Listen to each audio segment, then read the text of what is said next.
Here we go. I don't believe in the Loch Ness Monster, but it definitely made one of us a more interesting person. So, real or not, I appreciate it. Hello. It's that time again. I love it.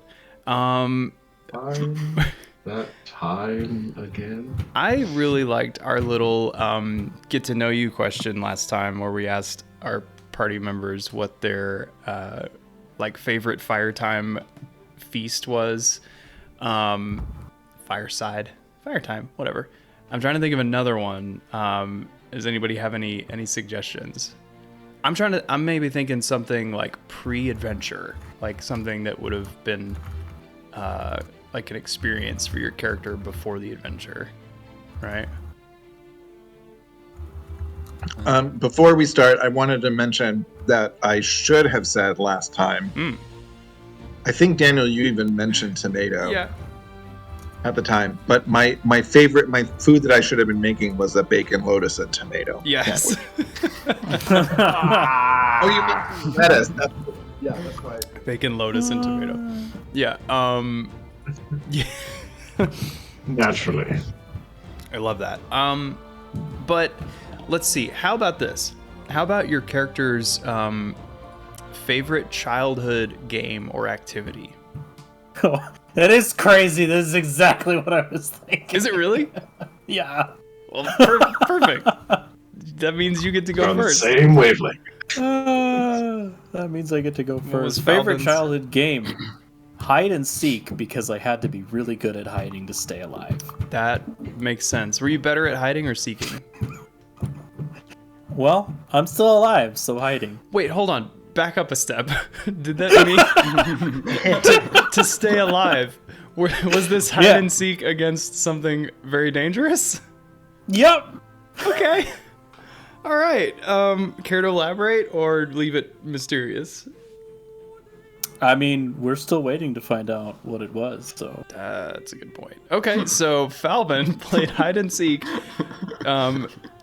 against some deadly thing. Who next? I'll have Shade go. Yeah. It was a sheep rodeo. Tell me what sheep rodeo is. Well, it's like a regular rodeo, but when you're small enough, you can do it on a sheep. Oh no, I know what Jump this on is. and try and hang on for as long as you can. Okay. And Leonin riding a sheep? Well, we need some AIR. he wasn't always a Leonin. So, Which childhood are we talking about? So I guess this would be considering, Luca's. as a Leonin, he didn't have a childhood. Right. Yeah. I have so many new questions. We should move on. So side question: was it an actual sheep or some other sheep-like creature? It's actual sheep. Okay. All right. I mean, maybe it might have been a bit more different of a rendition of a sheep, but it was a sheep. So that's some lore that you guys now know, is that Shade came from a land with sheep. Yeah. Really narrows it down. Great. You explained it, and I remembered that I have done sheep wrestling before. Like, I used to go to rodeos in Texas, and they'd let us run around and try to tackle sheep and stuff. It's almost like a greased pig race, but like less greasy and piggy. Yeah, exactly. Let's see. How about Theo? Please hold. How about Theagenes? Theagenes, definitely lawn darts. Lawn darts. Okay, like against. Yeah, like like in the 1950s, they basically just gave American kids javelins. Mm-hmm. Lawn darts. Responsible. And this sort of sparked your affinity for thrown pointed weapons. Yeah, I mean, my childhood was like in a sort of Spartan style military education, so lawn darts was a functional part of our of our education. Seems pretty safe when you put it in the context of a military childhood. Right. Yeah. Okay. Well, all right. Until the incident. Oh. till the thing happened. Mm-hmm. How about Megas? Vegas was pretty simple. It was tag. That makes sense. Although like maybe with like added like climbing and jumping out of trees or like added in. Mm-hmm. But yeah. Was this with just like core tag childhood friends in Mitros? It was probably still at the estate. Might have had like some nearby families, but also like with his younger siblings because he was the oldest. He could probably easily outrun or outclimb them. Very fitting. Theo, have you had any chance to consider? Absolutely. Legos.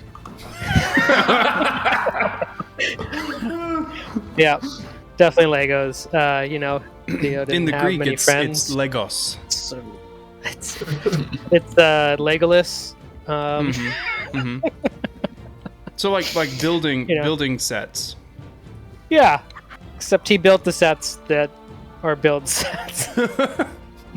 You're like, you know what? These pieces don't fit together well enough. I'm making my own shit. I'm gonna make a connections system. That's really fitting. I like that a lot. So we're gonna see like modular components for Rue in the future. Quick swap. Exactly. Yeah, we are already and it heading may that way. look blocky, Lego-like. Have a launcher that just looks like a huge Lego brick. Just spring-loaded. Yeah. Great. Okay, well, I have learned a little more about your characters' childhoods, and I hope you have too. Who would like to recap us from last week? It hardly feels like it's been a week.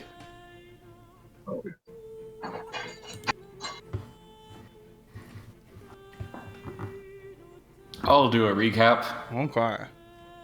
All right. So, we finished. We started mid-fight.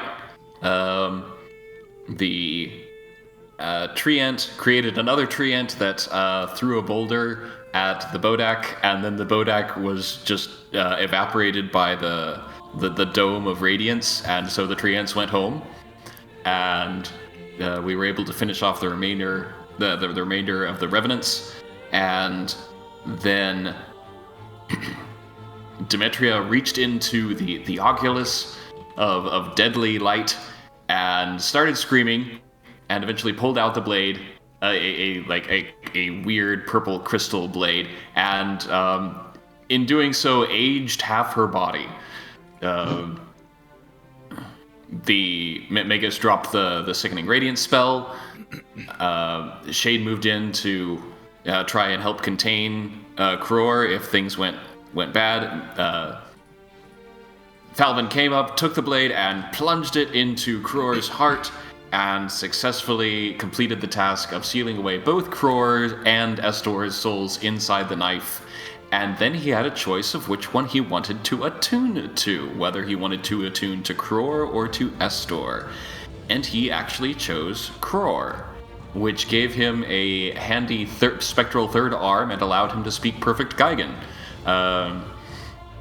which he used to indicate that he was keeping the knife, which isn't at all suspicious. It's totally fine. The Geigens took Kror's body away to go home. Demetria stayed. We decided to loot the crypt behind those doors that opened up, and found some neat stuff. Shade found a nice dwarven axe that allows him to do stone shaping and meld into stone. Magus found a lightsaber that isn't broken at all, and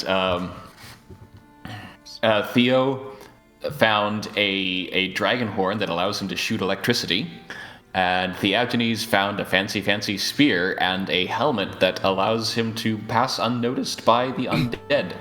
Or as he said, it just makes people ignore you. So all of these things were identified.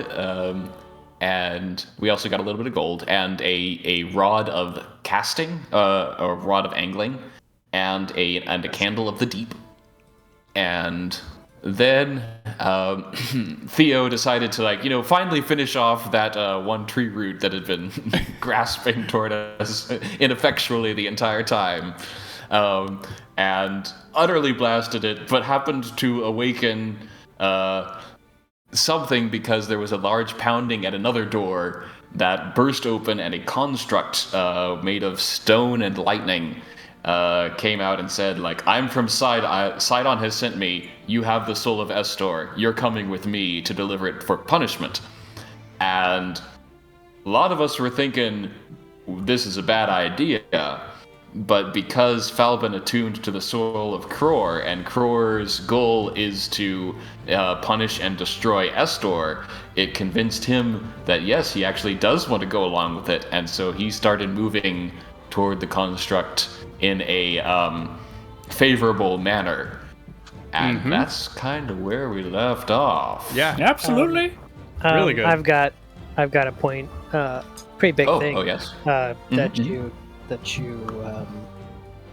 did. There is no correlation that Theo made that thing come.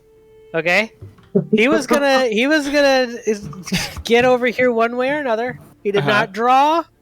He did not draw him here. There's no evidence to support that. He just so happened to come around the same time. Sure, yeah. So, that's just defending Theo's good name, because that is... Sounds like it wasn't your fault. Exactly. So, whatever happens next is not Theo's fault. Totally. Yeah, and to be fair, you guys were in the catacombs looting for quite a while, so... Exactly. Yeah. Could have been anyone. Yeah. Could have been that guy who stole the helmet that made people ignore him. Could have Except been. this guy. Actually, how long were y'all in there? Because I think there was multiple identifies cast. Yeah, each one takes 10 minutes, so it was almost an hour. Okay, so we'll just advance. So it's 2 a.m. It's very late. Yeah, I also we're gonna need to sleep at some point. I realized I accidentally deleted the chat log, so I hope we don't need that. What? Nothing important happened. No way. It wasn't. Why do you keep accidentally deleting things today? I don't know. My horn was in that First. chat.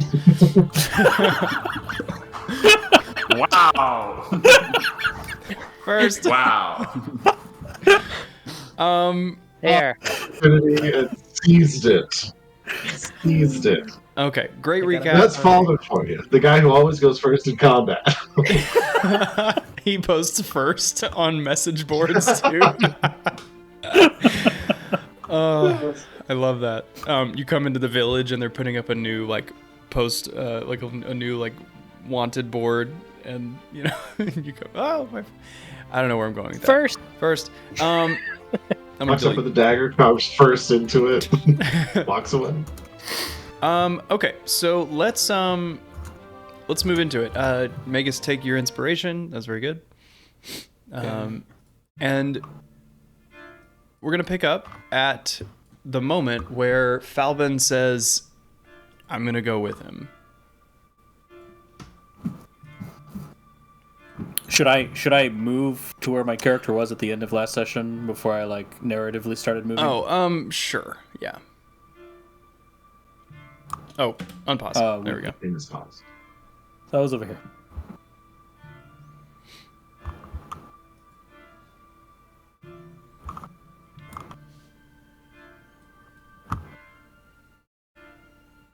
So Falbin says, "I'm going with them." Okay, see you. Are you sure you want to go there again? Falbin looks your way and says, "I must." I mean, the guy seems to know what he wants. So, Right. do you?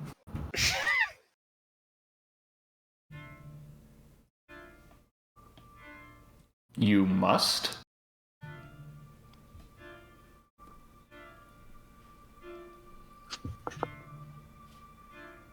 Yes.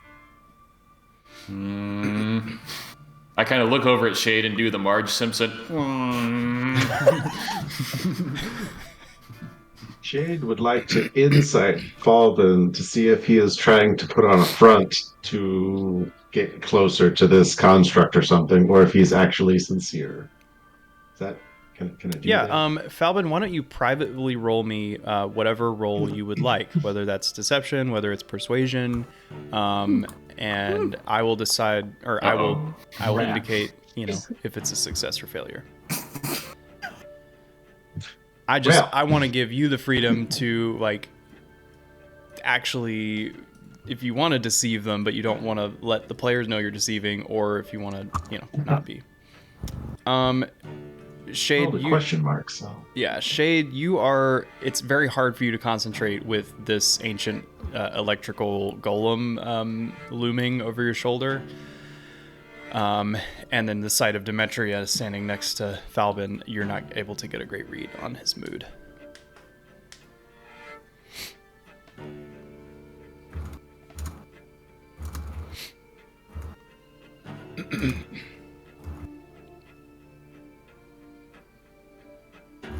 I'm going to psychically message Falben and ask him, why do you want to go?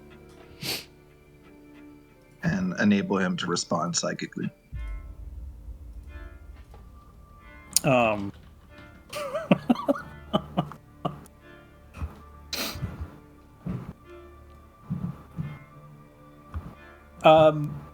we pause for 30 seconds and DM and I are going to go to a separate chat channel? Sure. Okay. Yeah.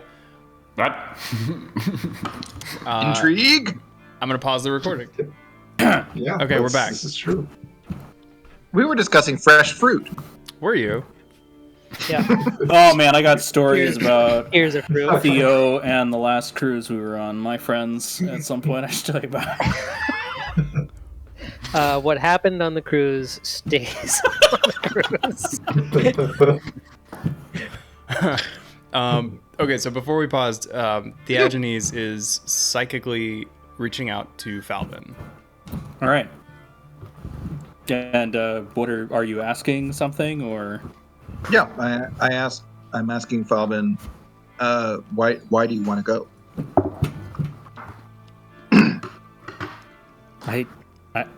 I don't know. I have to though. It's important.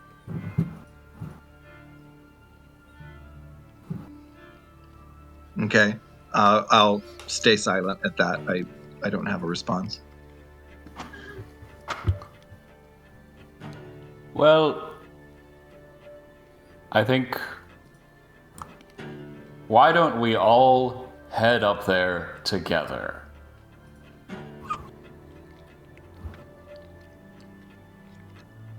Falben starts to walk. He's good with that. Also, why are there 2 Magus tokens on the map right now? I couldn't find you. Hold on, before Because anybody Megan moves. says so. Before anybody moves. The first of you start to move, and the construct says something like, halt, before you move, I must know who will be coming with me.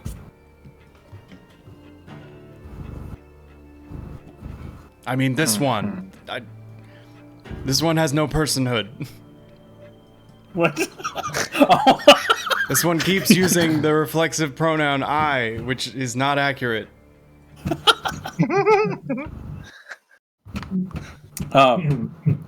Falben's like, I'm going. Very well. You, Medusa, approach me cautiously. Everyone He's else going, remain... I'm going too. Yeah, Very well. this is a Leonin, group thing. approach cautiously with the Medusa. Everyone else remain where you are. Well, I think Magus is also saying he's yeah. Very well. Elf, approach cautiously. Everyone else remain where you are. Okay, Okay, all right. I roll my eyes very pronouncedly and say, I also am coming. very well. Very well. Unknown race, approach cautiously. and I'll say, yeah, I'll stay. Very well. You obey my command. I mean this one's command.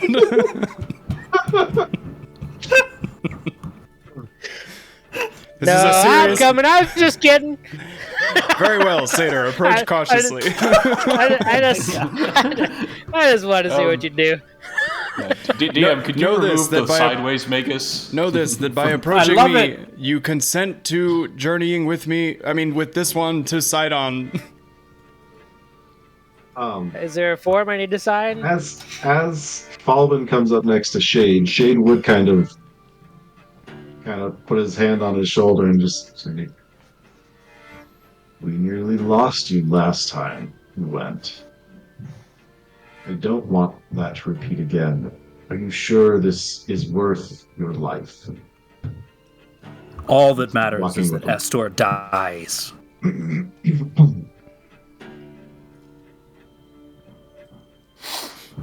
That's really intense.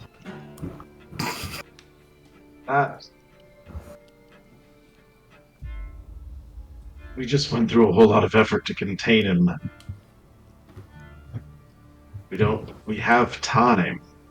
Falbin would stop and turn to you and say, "It's not enough."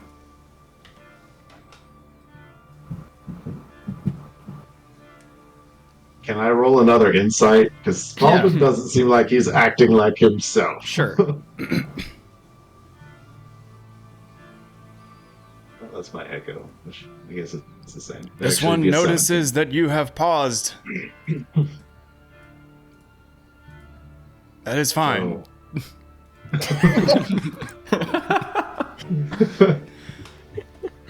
All right, yeah, Shade. Something about Falbin's, apparent motivation is wrong. He's never shown this level of actually, Falbin, if you want to describe actually what Shade is picking up. Usually Falbin would be more analytical. This is very emotional and about something that Falbin has not historically cared about.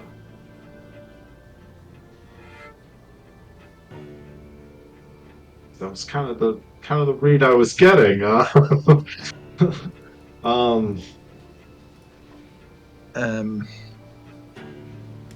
Shade would just kind of glance worriedly at Magus. It's like and maybe Theo just trying to point. This is not how Falbin acts, without saying it out loud. Wait, we all head up there together. I'm gonna walk up to Falbin and let's see here. I'm gonna cast. Dang, yes. Okay. And I'm gonna Shade cast is gonna step past Falvin and say, "Very well." Start moving up ahead to catch up to Magus. So I'm casting protection from evil and good on Falbin. Okay. Let's see. Can you link that? Yes. How do I do that? I think if you just click the dice icon to the left of it. Okay. Yeah, it shouldn't cast it. Protection. I'm gonna ask you if you're casting it. Is it in the back? Yeah, there it is. Okay, so the target can't be charmed, frightened, or possessed if the target is already charmed, frightened, or possessed.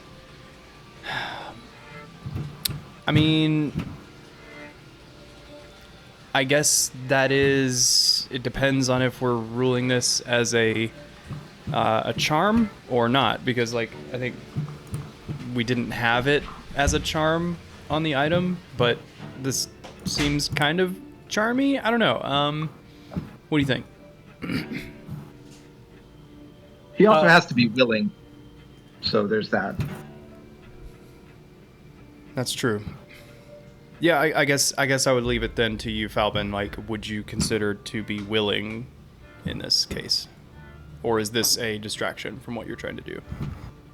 Well, I guess point of order. Is Falbin aware of what he would be willing to do or not do? Or are you just casting it? I'll notify you. Like I'm casting protection on you, Falvin. Falvin would be willing. And then I guess this is an important precedence, Daniel. Yeah. Yeah. I mean, is this a leveled spell? I guess everything that I cast is a Right. 4th level spell, but the spell doesn't say. So note that if you do this, you will be out of spells if this does turn into combat. Out of leveled spells, I mean. I don't think I cast any last time. Okay, well, I see you're down to 1 on your sheet, so I wasn't sure. That was because I already cast this. Oh, okay. Well then, all right. Okay. I think. What is the duration of this spell? 10 minutes. I mean, yeah. Yeah, I think it's fair. I think it costs a resource. It's not permanent. I mean, you will return under the influence of what is in the blade after the 10 minutes. But okay. It's not free. I think it's fair. Yeah. As you cast the spell, Theagenes, emotion seems to wash away from Falbin, and he looks at you and says,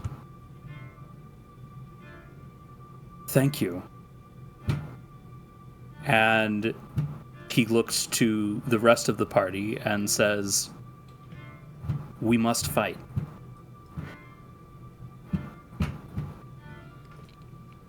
Okay.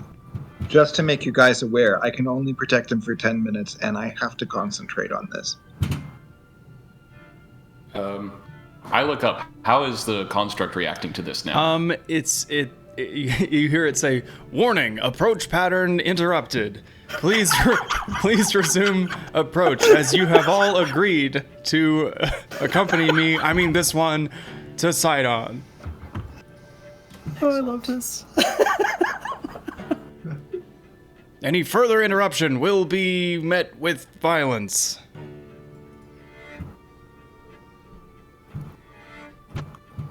Well, this center of this spiral's looking like the problem. Let's hope it to the other side.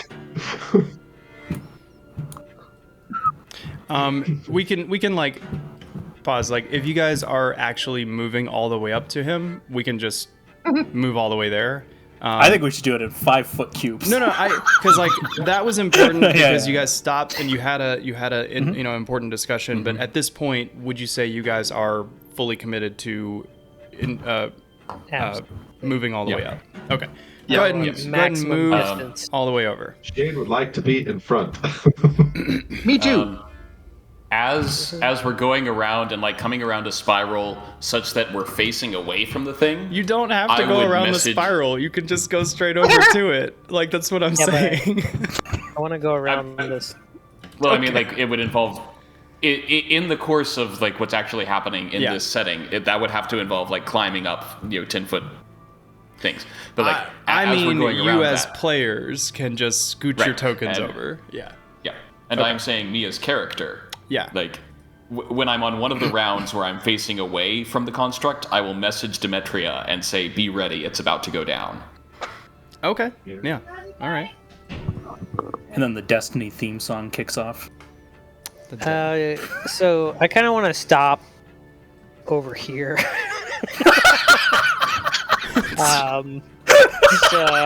Starts lagging behind, obviously tired, Yeah. but much slower than the rest of the party. I feel like this is good. Approach pattern Distance. interrupted. Warning. I'm And just tying my shoe. like, if you are truly stopping, he's going to take hostile action against you because he did warn Oh, how far back can I stay without him? you. I mean, you're gonna need to be within 30 feet of the group. Is it like? Is a big this so range. good? It's How about yeah. that? I mean, you could definitely stay back there and have a better long range position, but this is the choice you guys have made as a party. So, okie dokie. Can I go up and talk to him first? I'm like saying to the rest of the party. I think I should speak with him. Falbin kind of bows a little and like faux gestures you forward. Okay. So I'm gonna come up to like about here.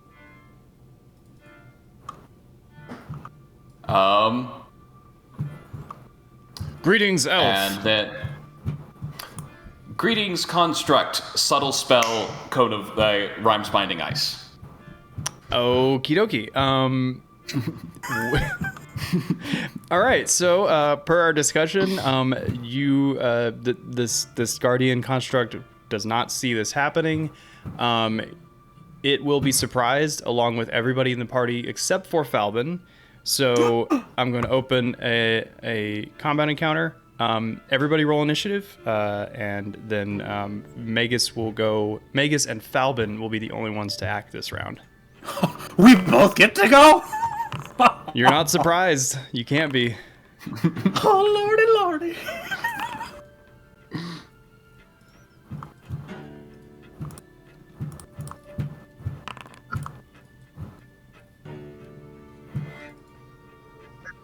Did not see this coming. It's like at the bottom of the initiative. Oh, that's not great. Okie dokie.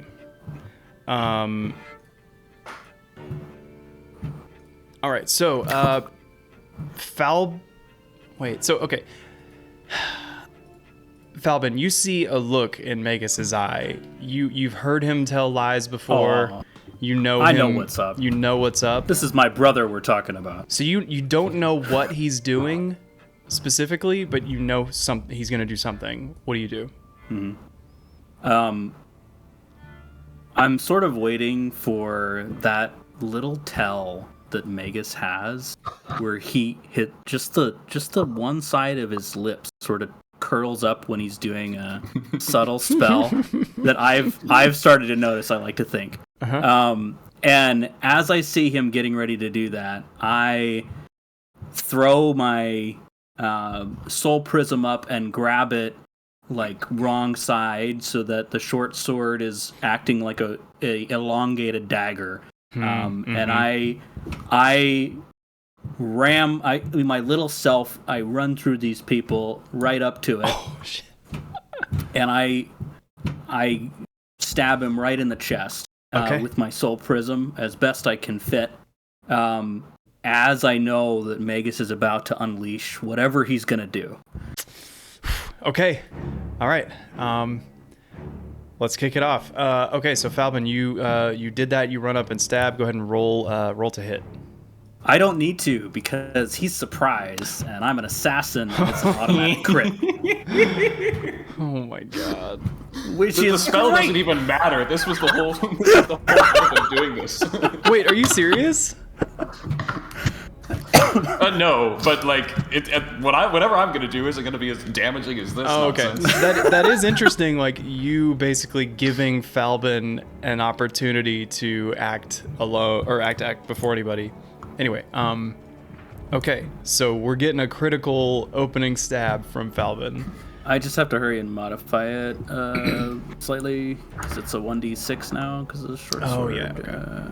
And I'll have to reach. But yeah, here it is. Okay. Oh, can you make your dice rolls public so we can all see how nonsense it is? Holy I can. Shit. Oh, I can just right click and reveal. Oh my god. 53 piercing damage on this crit. As the blade through the stone and metal panels of this construct's chest, you can hear just that like Geigen war cry almost echo. Oh my god. 53. Flavor wise, I like to think that like I jumped up, stabbed him in the chest, and then like as I'm kind of hanging there with my short sword in his chest, I brought my feet up and did like a backward somersault 5 feet back. Okay. Warning! What? Okay, I don't know why we're at Shade's turn for some reason. Let me back it up. Okay, Falvin. Going next. All right, Magus. We're doing Rhymes Bind and Ice on this sucker. Okay, Yep. Constitution saving throw. Yep. All right. That's a 27. Aha. Which is larger than 18. It is. Damn. It still takes half damage. Okay. Wait, can't you use an inspiration to have a roll reroll? I think I we're past it at can. this point. Yeah. But so it takes 7 cold damage. Oh, oops. It says, temperature drop detected. Computational efficiency up by 10%. What?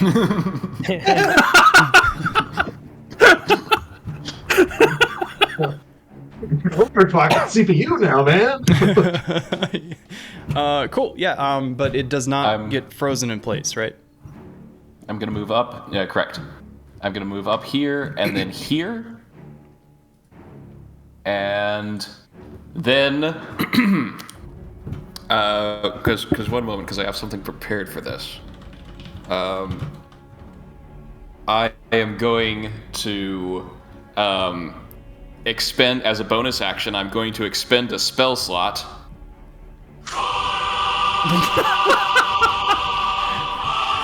We're gonna get copyright strike. The Turn it spell off. sword. Copyright strike. Turn it off.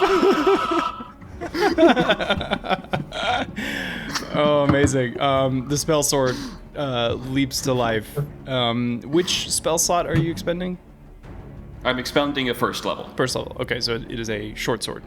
I do like to think that it's just it's longer the bigger the spell slot you so if it's a D8, it's like the length of a long sword, or whatever. Okay, cool. So Theagenes, you're surprised. You have a great sword. Yeah. Demetria surprised. Theo surprised. The Guardian is surprised. And let me check a thing real quick, because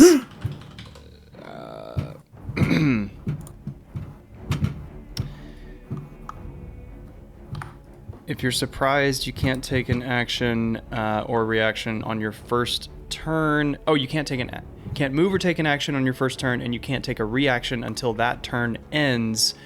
So technically, Shade, it is your turn. The Guardian can make a reaction now. Okay. But I'm still surprised, right? So You are still surprised. so it goes to the top of the round. Yeah, actually, so what's going to happen really quick is these shoulder panels pop out, and little like micro missile pod almost things are visible, and it says hostile suppression system activating, and it's going to launch about 6 of these like metal rods up into the air, and they're going to land kind of in a sort of a random pattern around you. Oh, hold on. Let me make this visible. That is not a good sound.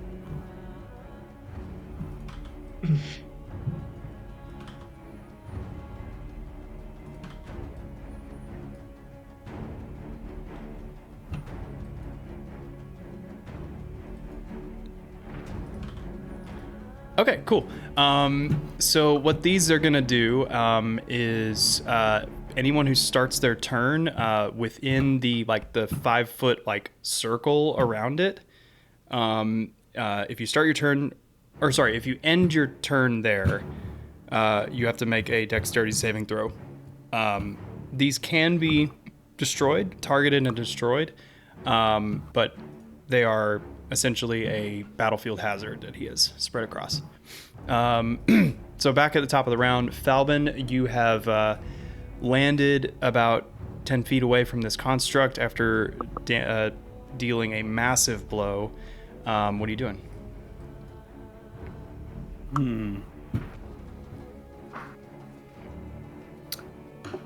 Debating if there's any way for me to generate advantage, and I don't think there is, unfortunately. So I'm gonna, I really liked the Rhymes Binding Ice. I'm gonna do a nod to Magus, like, good brother. And then I'm gonna walk up and short sword this guy's knees with my swordy sword. Okay. Muscle prism. 27 to hit. Absolutely hits. 4-8. You lied to me. Warning. I did. Suck it.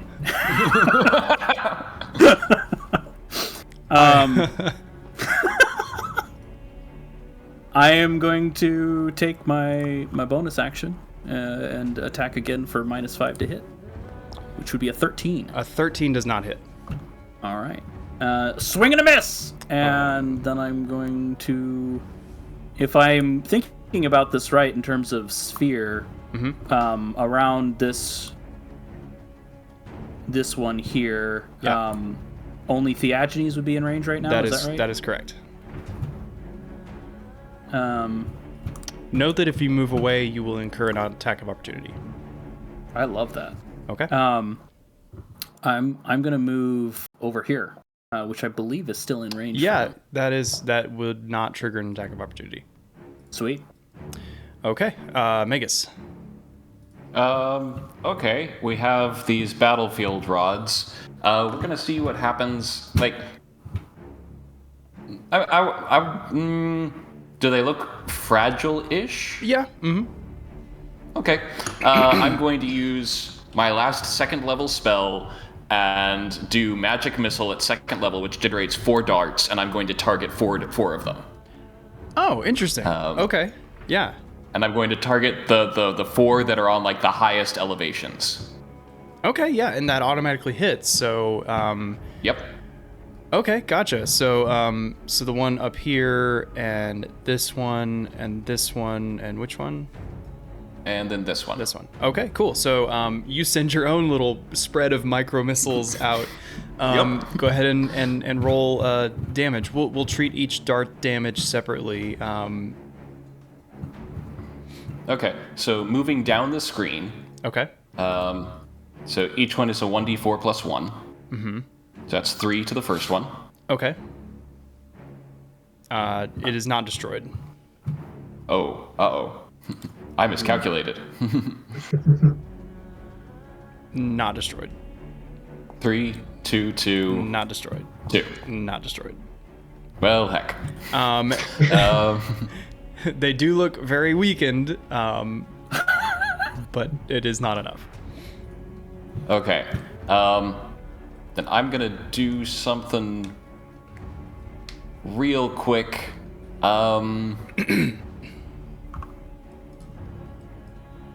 Scrambling up this cliffside.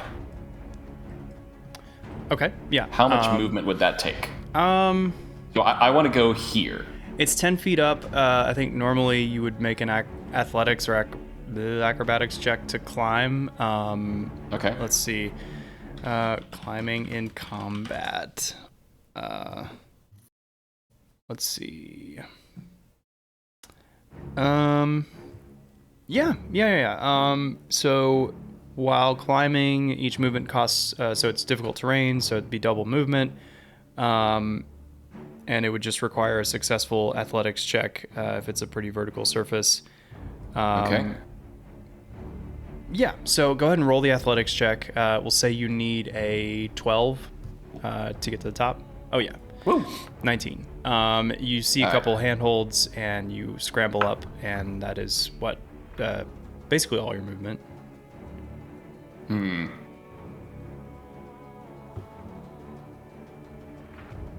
Yeah, okay. Yeah, all my movement up to there. Yep. Yeah. And then I'm going to activate the Amulet of Mitros Okay. as my bonus action. So every creature within 10 feet of me, which is just the construct at this point, he has to make a DC 15 concentration throw. I am going to concentration save. I am going to use my inspiration on this one to make him roll at disadvantage. Is this a okay? So he has magic resistance, so it'll be a flat roll. Okay. That's a 16. Damn! it succeeds. He is not blinded. He says, "Warning! I was born out of magic." And yeah, I guess that's my turn of not doing anything. No, you did do stuff. Theagenes. Not doing anything effectual. When last time he killed like 800 HP worth of ghosts. Yep, I just contribute nothing to this team.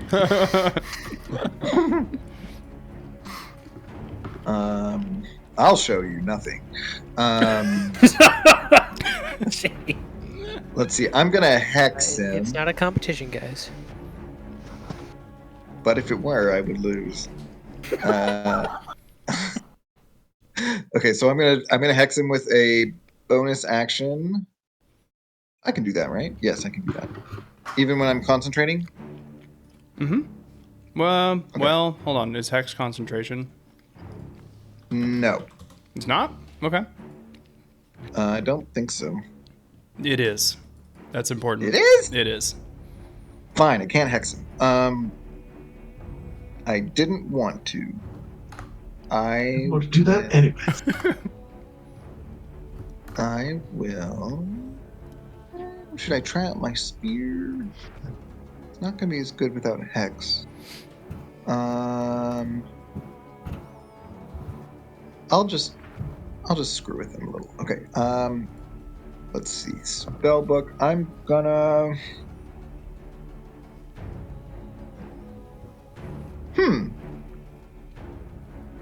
I'm gonna move up to him, and I'm gonna curse him. Okay. What does that do? Damn it, that's also concentration. Never mind, not gonna do that either. Everything's concentration. I'm gonna toll the dead instead. I'm just gonna toll the dead. Okay. He has missing hit points, so he'll get that full damage. Mm-hmm. What's the saving throw? Or is it one? Yeah. Wisdom. Yep. Oh, what's the damage type? Necrotic? You're gonna hate me. God damn it! I was born amongst the dead. I mean, this one was born amongst the dead. Warning, this spell has no effect. Oh, God. I'm so sorry. Okay. It's all right.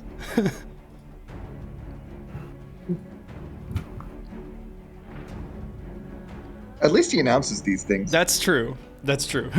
I mean, this one is resistant to necrotic damage. Right. Well, resistant to the damage? I mean, immune. This immune. This one. Deleting the word I from this one's vocabulary. All right, well, that was my turn. Hey guys, I've made an important discovery. And as a legendary action after your turn, it is going to say, let's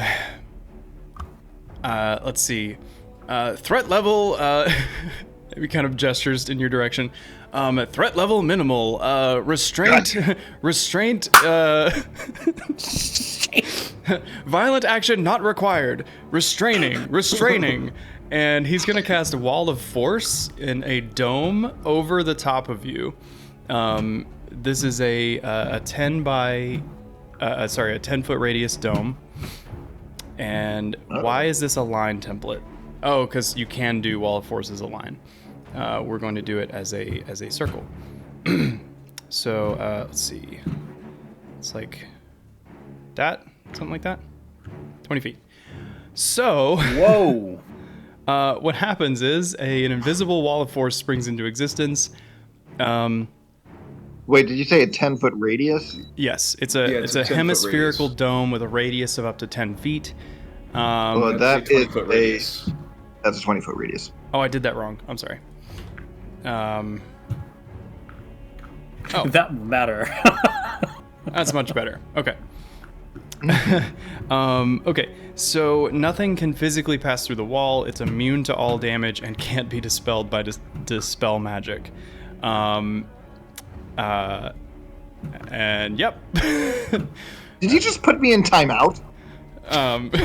Yes. And Shade, and his echo. Okay, it's Demetria's turn. She is going to... What is she gonna do? Is that 10 feet tall, the dome? Yes. Yeah. That might matter. Yeah. Let's see, Demetria. Huh. Interesting. Okay, she has an ability called Suppress Magic. She is going to... She's going to suppress the lightning rod that's just right outside here, and basically turn it off. I'm going to say that it just is destroyed. And she's going to start to move... up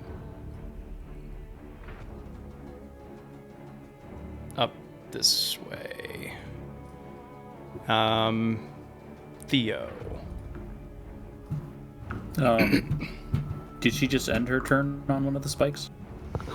Or am I forgetting where it was? Oh, no, I moved it. Okay. Yeah. Alright, it's... Yeah, no. There's one here. Right. Give him the horn. I'm gonna say where you are... Hold on 1 second. You're kind of down below because the dome just sprung up in between you and the construct. Oh. These stairs, you're kind of at the base of like a set of 10-foot stairs. If you were to... Yeah. If you were to I thought either... it was like You could climb up here. That would be fine. The attack still stands. It is lightning. Considered force? Is it considered force? Right, because it's a wall of force, right? So it's kind of force field. Nothing can penetrate it. Not even lightning. Yeah. Light can. Okay. Well. Well, how many radiant spells are you casting? I don't know. Lightning is okay. Never mind. Electromagnet. Okay, so you fire off at the construct, doing 19 lightning damage. Wow. It says, "Warning! Only this one is allowed to do that." Take it. And then the Force Ballista, 14 is not going to do it. He says, "That is adorable." A Thank little you. robot. Like a little baby robot. And the Pinion Storm, 14 also misses. Cock-a-doodle-doo. You did good damage with the lightning though. And then after your turn, it is going to use its second legendary action, and it is going to let's see. He says to you, Falbin, which comes first, the thunder or the lightning?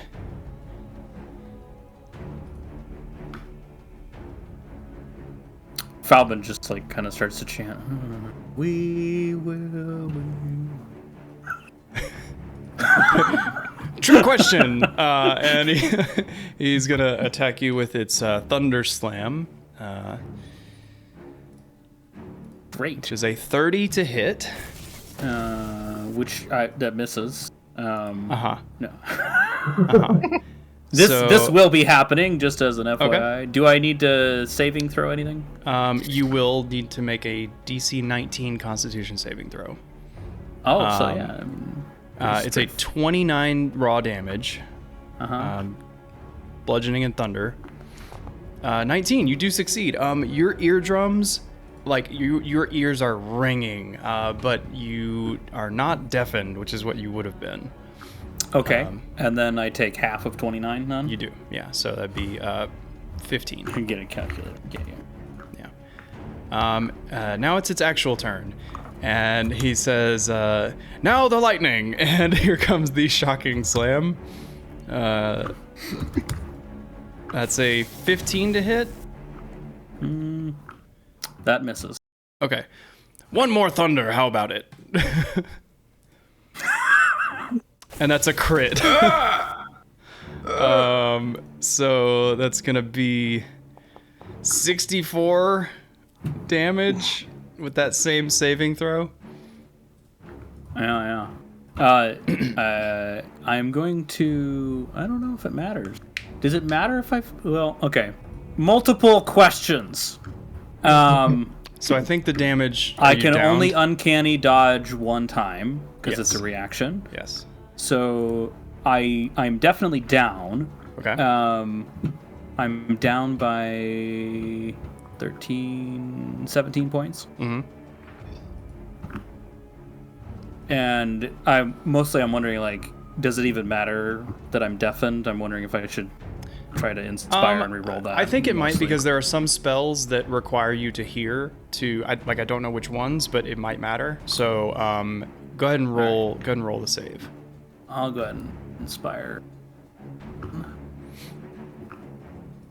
We haven't had a downed character in a while. A Also 10. fail. So you are knocked unconscious and deafened. Can't. No, but let's take off some hit points. Yeah.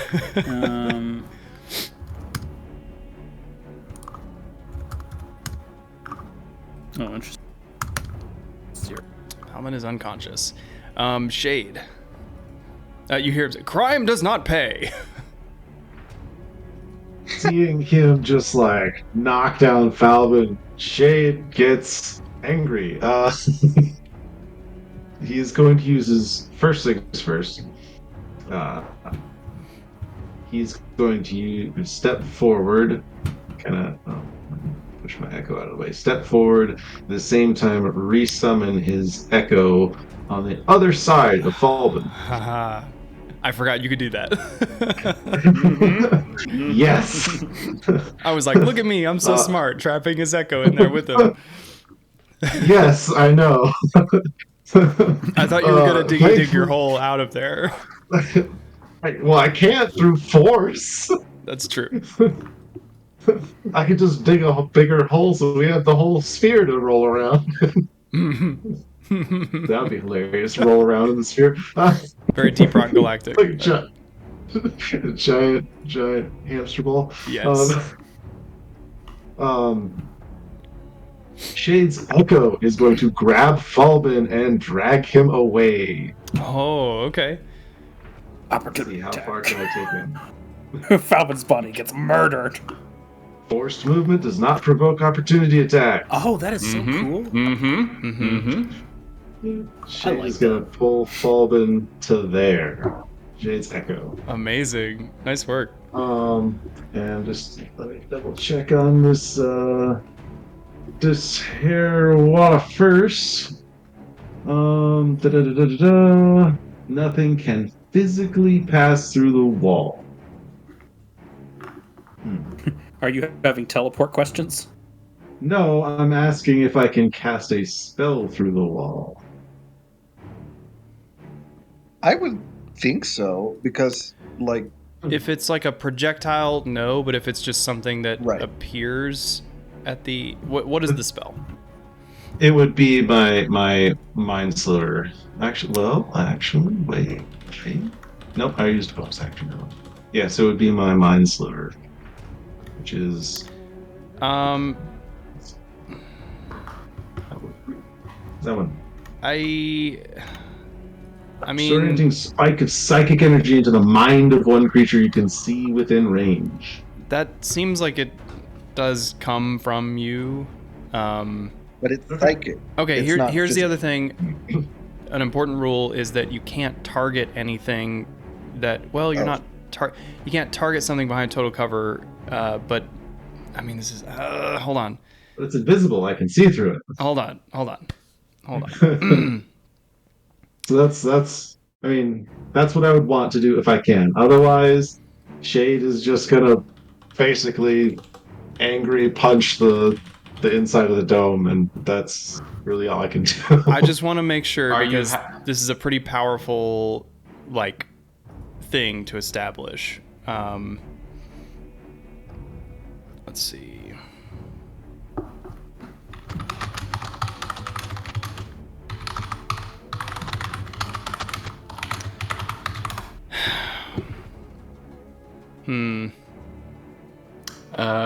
Let's see. So Mike Mearis's unofficial ruling is that the Wall of Force does block spells, including lines of effect. That works. All right, so I don't have line of effect. Perfect. Works for me. Shade is just angrily punching the wall. Okay. All right. Also, are you going to have your echo end 5 feet from that pole? Oh, actually, I would not. Also, are you sure that That is a Stone good Shape point. can't help you here? If I have to physically go through a wall of force. Because hold on. No, it's just a dome. It's a hemispheric dome. It doesn't go all the way. It's not a sphere. It's just Diggy hole. Good form. Okay. Oh, all right. So it ends. It's not like the like sickening radiance where it made a sphere and that sphere just like extended no. the So ground. it basically ends at the ground. Like so, you could dig under it. Okay, well then, in that case, then yeah, I think Stone Shape could help me here. I told you, Let's see. this encounter was designed for you guys. No more than 5 feet in any dimension and form it to suit your purpose. For example, each shape a large rocket weapon. You could make small passage through a wall as long as the wall is less than 5 feet thick.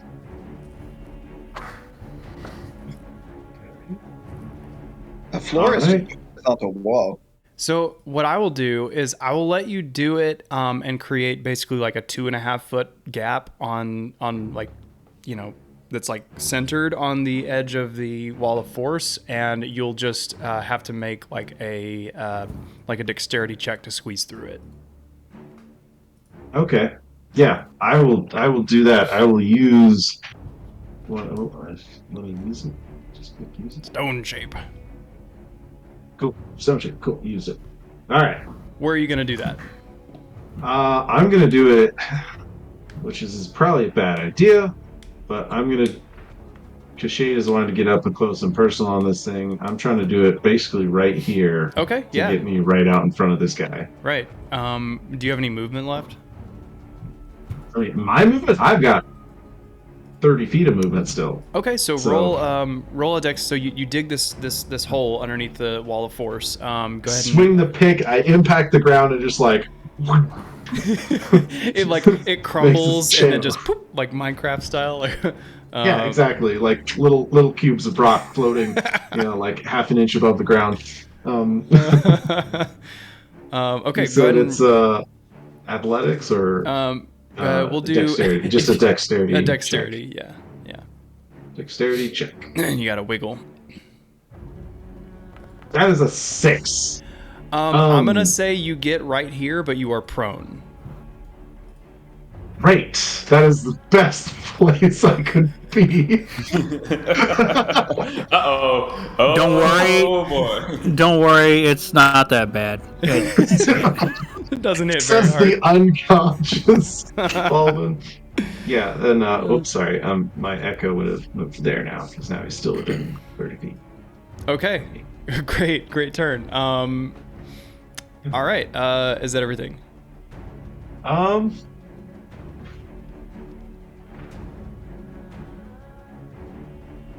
Yes, I believe so. Okay.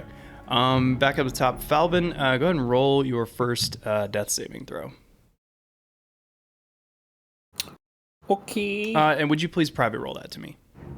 Okay. 20. It's fine. Okay. All right. You hear a whisper in your mind that says, "Get up! You have to finish this." Magus. Okay. So, looking through our house rules, it is an action to administer a potion to another person. Yeah. So, But they do get the full benefit of the potion. right. So I'm just gonna come around here, and like sliding down the cliffside. So Okay. whatever effect that has on me. Attack of opportunity. Moving from that distance away. You are now 10 feet away. You were 5 feet away. Oh, hold on. That's just the image is protruding. Never mind. Sorry. I got tricked by my own intimidation tactics. Do I need to do an acrobatics to slide down the cliff that I just climbed? I mean, we'll say the DC is 10, but yeah, sure. 24. I think I do all right. Cool. And I administer a potion to Falbin, and I think the one potion that I have is Greater Healing. So Pretty good one. You get 20 hit points, Falbin. Wow. Pretty So good one. Do I just go from 0 to 20? Is that how that Yep. works? Mm-hmm. Yep. Mm-hmm. So I'm awake. Okay, yeah, you are back up. And then I'm gonna move back up here. Actually, no. Shade is on the ground. I'm gonna move up here, and I'm just gonna try and menace the thing. Okay. Let's see. Wall of Force is concentration. It looks at you, Shade, and it says, interesting. Prison ineffective. Attempting new strategy. And as its first legendary action, it's going to you see like a chest panel pop open, and Davey, you might actually get this reference, but like in Halo 4, when you fight those Prometheans where like their panels pop open and they have like a skull face under the panels, it's like that. And it just like, and this like horrific like RoboCop 2 skeleton like undercarriage starts just pouring out this like fog out of its mouth, and it's gonna cast Circle of Death. Sounds lovely. Moved here. This is a 60-foot sphere. So the wall of force is gonna go away, and that is a lot of. That is that's real big. So everybody make a Constitution saving throw. Okay. In that sphere? And the DC is 16. So Shade, you pass. Magus, you pass. Falbin, you pass. Am I in the You sphere? are in the sphere. Theo, you fail. Oh no. I'm gonna Do you want to advantage it or luck it? Can I? You also have your Flash of Genius thing. Yeah, that's what I was thinking. Can I flash of genius and? No. Well, no. One or the other? Well, I don't know. Flash of Genius. Flash of genius. You And that's the can. luck. It's a reaction, and then lucky is not a reaction. So yeah, I mean you're expending your reaction on top of casting lucky, but yeah, I think you could do that. Okay, so I will try to do that because anything that's a circle of death is not a good day. Oh, I should have Demetri roll too. Okay, so Constitution. 12 plus my intelligence Demetria. modifier. Demetria got old. She did.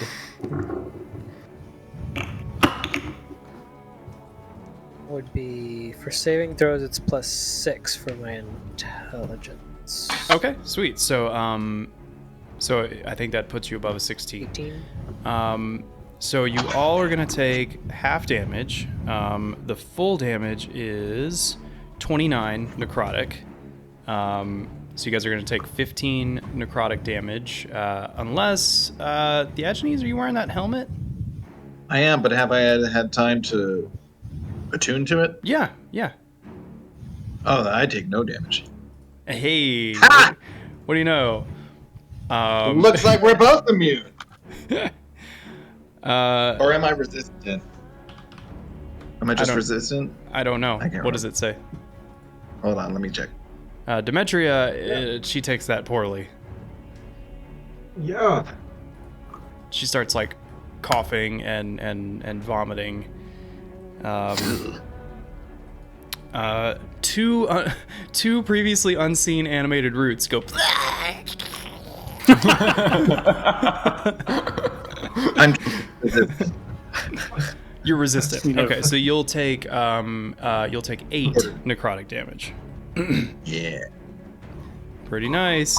He looks at you, Theagenes, and he says, "Interesting. You have similar metallic construction." And he kind of knocks on his skull cap helmet thing. Okay. Theagenes.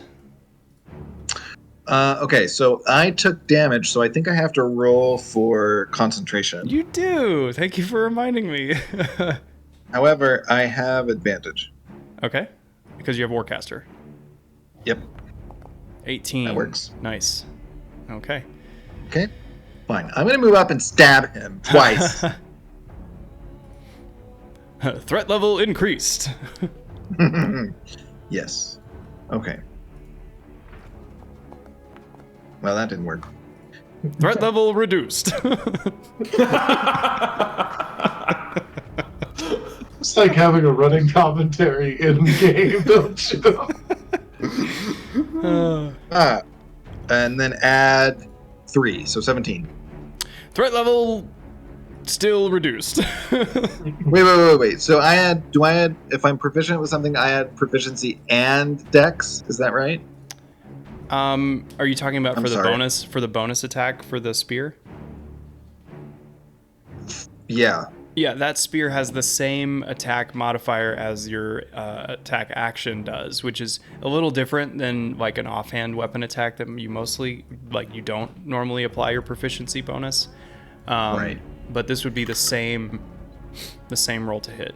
Oh yeah, why is it? So it'd be 1d6. Or sorry, no, it'd be d6 to add it into it. So it would be a total of 20. Hold on one second. You have a plus 6 to hit with the spear. Right, so it'd be a 20 on 20. the second one. Would that be okay? Yeah, so a 20 to hit on the second attack hits, yes, and then the damage will be 1d6, just 1d6. Yay. 4 piercing. Threat level slightly increased. Cool. All right. You guys are up in it. Okay. Is that all? Anything else? Yes, that's all because I have to keep him. I have to keep Falbin uncursed. Okay. Cool. Let's see. It is Demetria's turn. She is really hurt.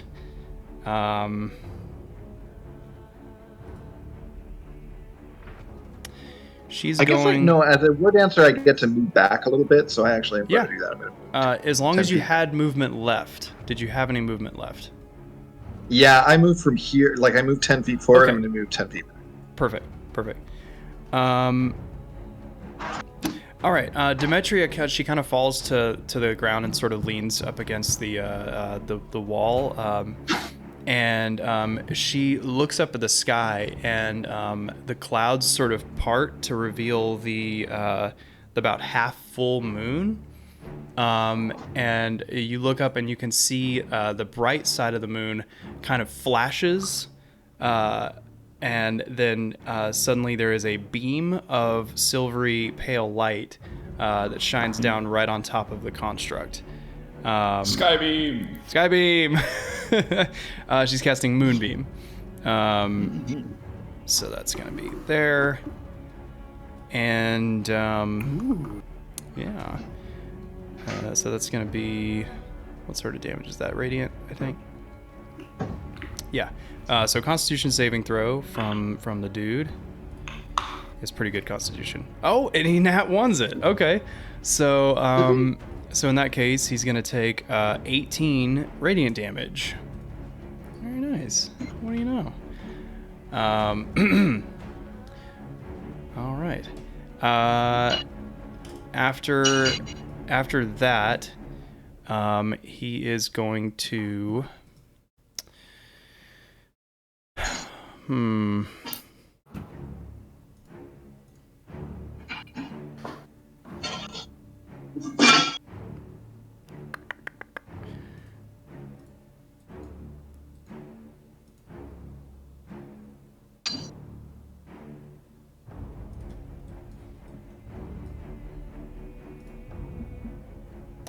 Okay, he's gonna cast Dimension Door. These panels start to kind of rearrange, and you can see the air around him, sort of the reality begin to warp a little bit. And he's gonna teleport. What is the range on that? 500 feet. What? Yeah. He's gonna That's a teleport. distance. He's gonna teleport. Guess what? Right here. No, he's not. That's a horrible 500 feet. He chooses that. Yep. He says, Threat "Hated detected." birds always have we." And it is Theo's turn, incidentally. Okay, well, this just up, bitches. Get me out the way. You and you and this one are not so different. Self-preservation engaged. And you just voip. Okay, cool. Mine's not as coolly named as his, but I thought you did this one thought you did a great job. Ow! 19 hits, doing 15 lightning damage. Okay. Was verified. And then step is bonus. it was a bonus action. Okay, so I can't shoot my ballista. But Rue can go. Rue is gonna Talon. You sure? Okay. A 20. Yes. 20 hits. Okay. Yeah. Because Rue has the thing where if he hits, someone cannot retaliate against him. But the thing is, since it's not magical damage, it's going to do no damage. But we'll still let the other effect apply. What was that? It was the. Let me double check the stem phase successfully hits a creature with talons that cannot make opportunity attacks until the beginning of its next turn. Okay, yeah, sounds good. All right.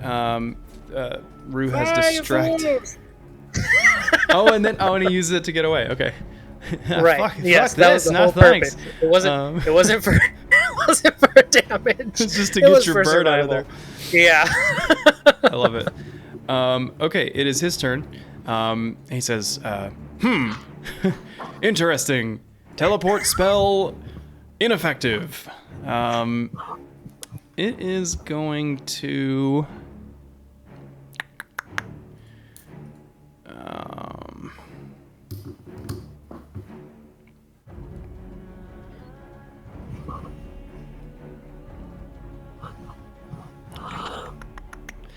What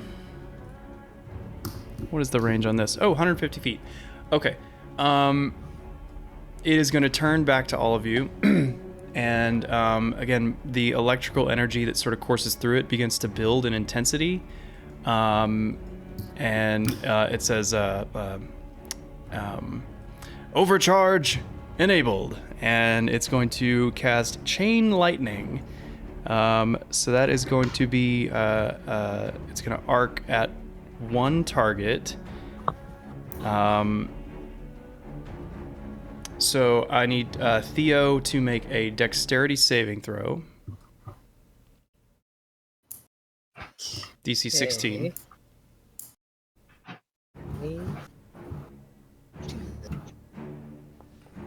Yeah. A crit! I was gonna be a flash of genius, but I think I'm good. Okay, it's gonna leap from, so you'll take half damage. It's gonna leap from Theo to Theagenes and then to Shade. Oh, and then to Magus. There's 3 additional targets. So all 3 of you also make a dexterity saving throw, DC 16.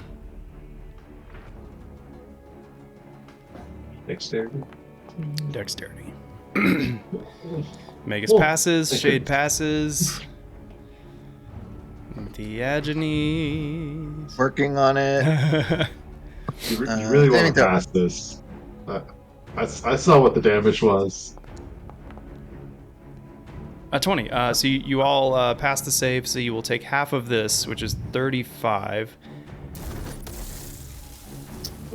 17 damage. My weapon will not break. Oh no! Look at all these cool effects. My weapon will not break. If I had rolled the one with that 20, it would have broken. That's Spirit Guardians the last time we saw that. I don't know why that's there. I didn't mean to. It's not supposed to be there. Can I cancel that effect? Okay. I keep concentration. You keep concentration. Okay, sweet. All right. That is.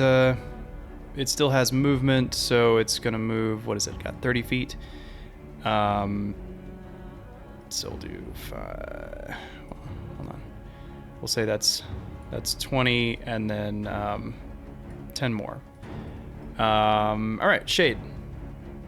Can I remove this effect? I will stand up. All right. I think if you go to the sequencer effects viewer. There we go. Thank you. Daniel, yeah. All right, so I spend half my movement to stand up, but I've got 35 feet of movement, so I have 12 feet, so really I can only move 10 feet now. How that works? Standing up takes half your movement, so that's 15, so you have 15 more. Sorry. So I can move 15 feet. Yep. All right. Standing on top of the root that is now dead. Yeah. See, because I have 35 feet of movement, so I've got like 2.5 extra feet. Okay. Here, I'll fix that. Kind of there we go. Perfect. Perfect. All right. And then with my bonus action, I'll summon a new copy of my Echo. And I'm putting them right here. And I'm going to start swinging through my Echo with the Dwarven pick, because this guy looks like he's made out of some types of earthen type creation stuff. Yeah. The panels are mostly made of some very, very hard stone. Yeah, so let's swing. Attack! Oh, and I love my diggy hole. Diggy hole. 15 to hit? Yeah. That's a miss. Alright, well then I'll take my second attack. 13. Oh. Alright, well I'll spend one of my Unleash Incarnations. Warning! Avoid this weapon. Avoid it. Yeah, to attack again. There we go. That's better. Okay, cool. I get to use my diggy hole damage. Diggy hole damage. That's not great, but not an amazing roll, but still 10 Yeah. 10 magical piercing damage. Okay. And since I'm finally within range, we're just gonna go action surge Yeah. and do it all again. Wait, no, this is not. Please stop. 16's a miss. Yeah. Alright, attack again. I'm actually gonna inspiration that one. Okay. What a turn! I'm just not. Oh my word, this is so terrible. A 2 on the roll. I'll use my last unleash incarnation to attack one more time. You fear me. This is normal. Wow. 16. Right, that's it. Wow. All right. The construct. That's a turn. The construct, like, you know how like a blow-off valve on like a heavy machinery, like it does that, but it's like an exhale of relief, just like. Cool. Back at the top of the round, Falbin, you are alive, but only just. Fuck! Profanity detected. I really want to hurt this guy.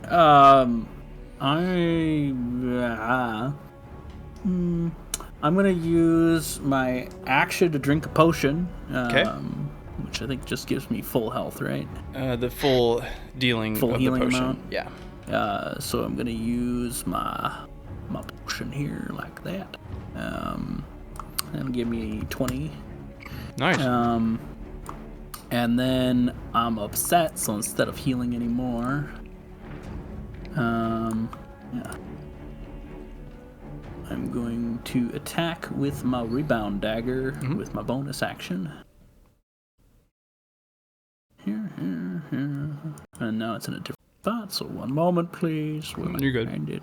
It's over here. Yoink. -5 and show everybody. By the way, that's a crit. I mean, I guess a crit still applies, right? Yeah. You decide. Yeah. Well, because he did roll a 20 on the dice. He's just not getting the +5 bonus. Yeah, cool. I think that's the first time I've ever had that happen, but I like it. Well, that's great, because I also have advantage on the attack, because Demetria's there, right? Which means I get the sneak attack, which means we're actually talking about drop 'em time! Oh, that'll my be God. 52 more! Oh my God. Oh, wow. Yes! Yes! That is nuts. Yes! And with that, Falbin's gonna be like, finally. Threat level I'm gonna take a step back. Threat level increased.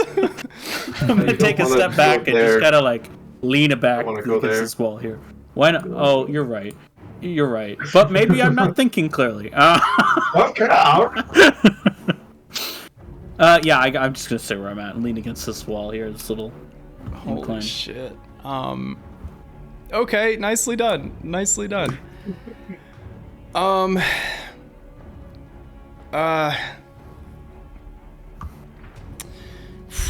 Okay. Oh my God.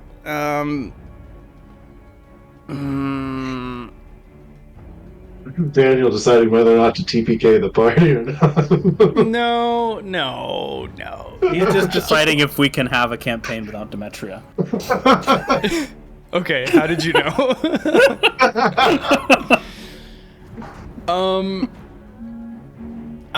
Shit.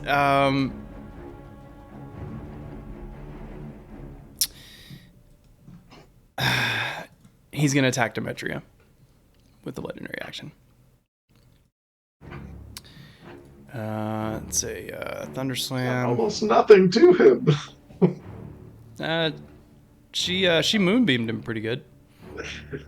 All right. Attack. 24 to hit. That's 23 damage. Demetria's down. And we'll have her roll that Constitution save. She's not deafened. Megas.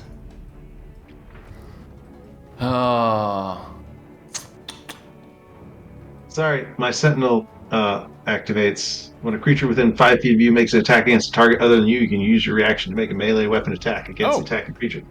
By all I'm means. gonna do that. By all means. And does Sentinel land before or after the construct's hit? I mean, it's right after. I mean, it's after. It already made the attack. That's what's triggering Sentinel. Retaliatory thing. Yeah. 26 there hits. We go. Here's my diggy hole damage. 11. Okay. This thing is sparking and sputtering and warning. Megas. I mean, I went and activated this sword. And yet, and you had a I theme did, song. and I had a theme song and everything, and it's near death, and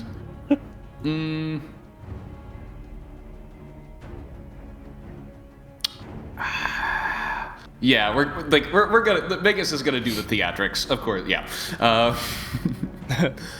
So I'm gonna run up on this guy because I have 30 feet of movement. Oh, yeah. Do an acrobatics check to kind of, because you're kind of going over a ledge as you go around shade. Oh, okay. Here. Well, okay. So let's say then instead that I came down, so that I was up here, and so like I do, like coming through shade. I think that would be difficult terrain on that spot. I don't think friendly creatures are. They are difficult terrain. Yes. Well, heck. Okay, I'm gonna do the acrobatics check then. Okay. Oh yeah, easy. You kind of swing theatrics, You kind of swing off of shade as you come around, and you land in position with your spell sword. Yep. This had better work. So we're gonna make an attack. And I'm going to use my inspiration to add 5 to that. 21 hits.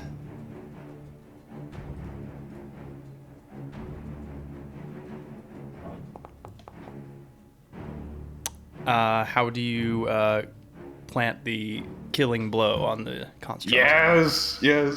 Like, I because it's kind of at the base of the stairs, and I've just swung up off the vine. I'm doing like, kind of like Rain of Fire, where Matthew McConaughey is going after that one dragon. Haven't seen it. Just leaping attack, both hands on the sword, like coming down on its head, and like as I jump, I say, "Tell grandfather I said hello." I can't once you kill me. Cool. Yeah. It falls to the ground, sparking, but you can see that the electrical energy inside it is starting to. Oh, great. So you are out of movement. You've used your action. Anything else? Yep. I bonus action pray, I guess. Okay. Yeah. I will say, you know that some sort of damage is coming soon. So you are very close. Demetria is dead and might be permadead if she doesn't move. I got nothing. Okay, cool. Just letting you know. Unless like you would actually count a bonus action of prayer to Mitros. Did you use a bonus action? I did not use a bonus action yet this turn. Sure. Bonus action pray. Yep. Okay.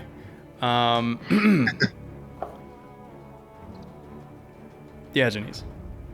Okay.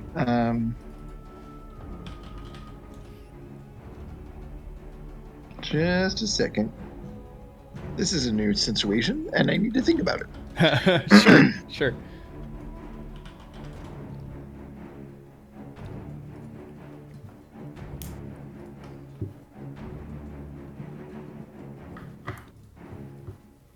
Just for clarifying, this thing is very big and we assume to be extremely heavy, right? Yes. This is like a car, basically, worth of materials. A couple thousand pounds, yeah. Yeah, okay. Okay, I have confirmed there is not a lot I can do about this. Let's see. So Demetria is right there.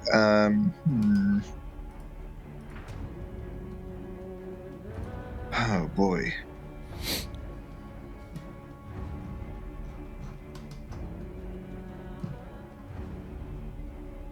I mean, I guess. Yeah, I've just got to back away. There's nothing I can do. Okay. Safety. Demetria is going to roll a saving throw.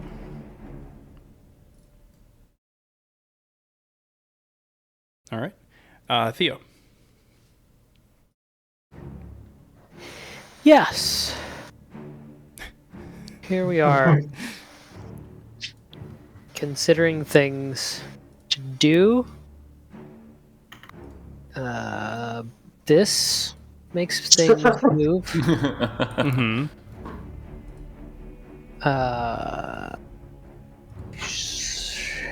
So if I wanted to grab Demetria and drag her, how far would I get with let's see, expeditious retreat.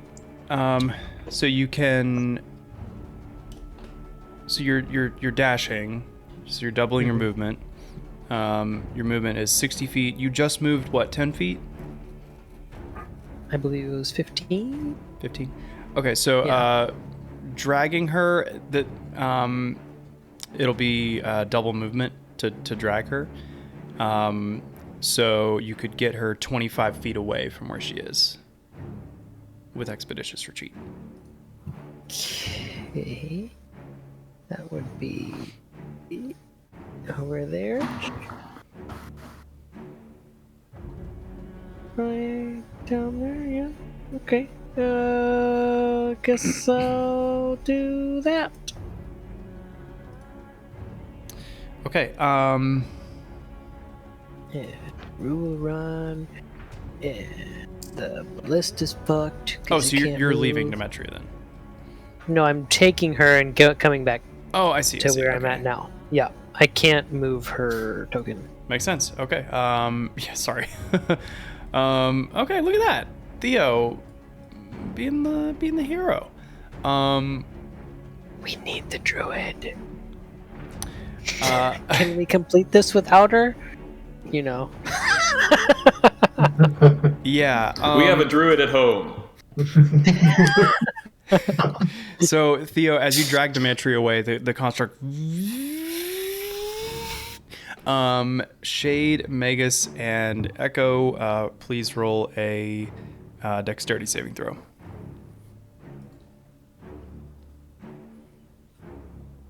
What about the ballista? Oh, ballista's fucked. Will this do more than 1 point of damage? Because if so, my echo's gone. I think so. Doesn't matter whether he saves or not. I guess I could actually just roll. Okay. Echo fades. I meant to say fails, but fades also works. Everybody else is going to take half of 33, which is 16. 7. Let's round it up. 17. 17.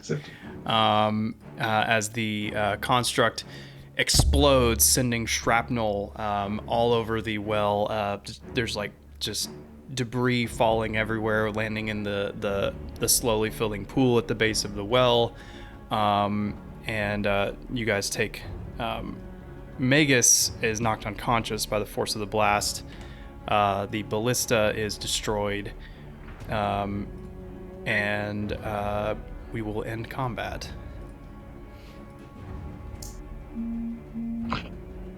As soon as the explosion goes, Shade is stepping forward to shove a potion down Magus's throat.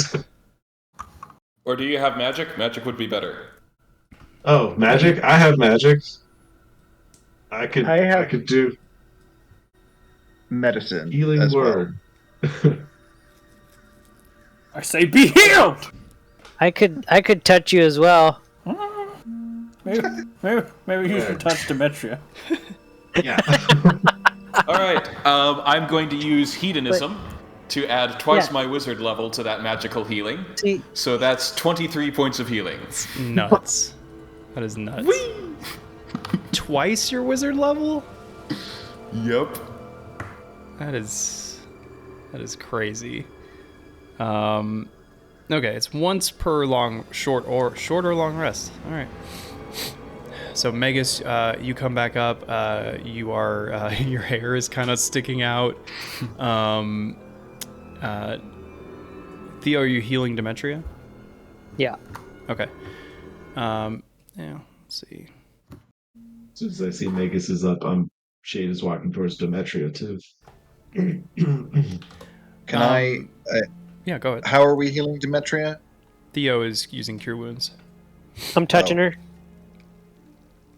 And here I thought I'd get to use my medicine proficiency.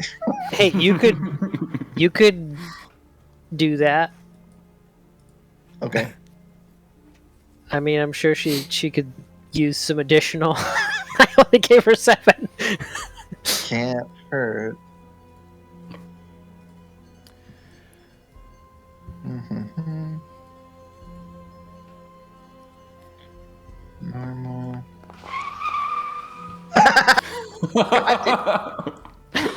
just shove some dirt in it. It'll be great. Every week. He's a plant, right?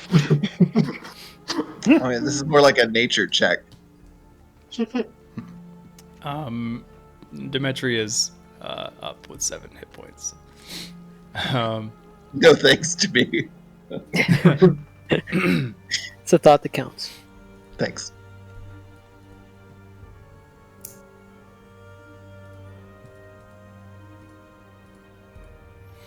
I was so excited. I was charged up with lightning there, so I would have done another 1d10 to him when I shot him with the next bolt. And then Magus with his lightsaber. Hey, Shade. Yeah. How much damage did you put on that?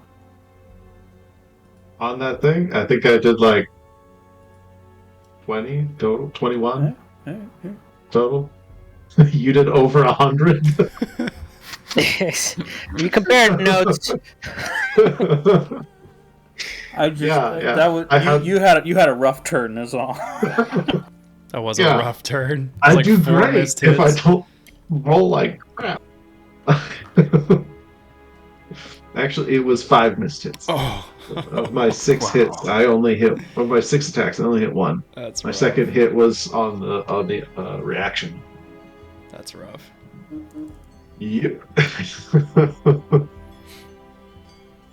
If the rods are still around and active, Magus is just going to go around chopping them in half with his lightsaber. Yeah. They're easy enough to cut down. Run it out, cut it out. Jade is heading towards Alden. Am I still deaf? Hold on. How long does that last? For a minute. Shit, hold on 1 second.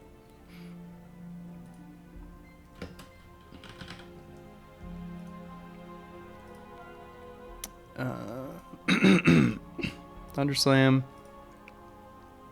Deafen for 1 minute. So yeah, no, you're fine. Okay.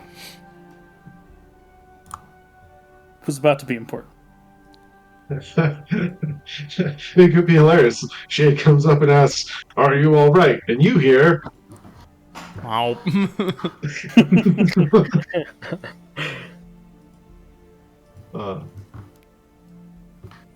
Shade would approach Falvin like, "Are you all right? Or are you still set on heading to Sidon?"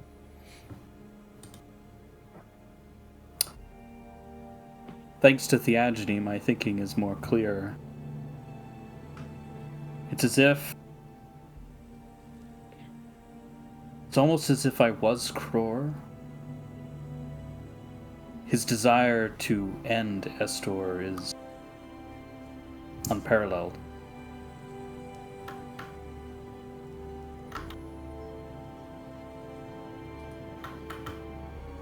Again.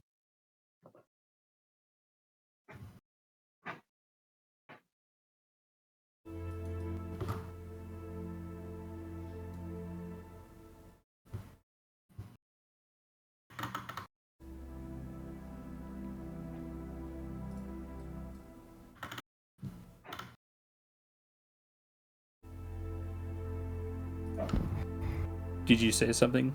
Yeah, I said, "Is this gonna happen again?" Oh, okay. Sorry, I didn't hear that. I am not alone as long as I hold this, and I hold up the soul prism, and I cannot part.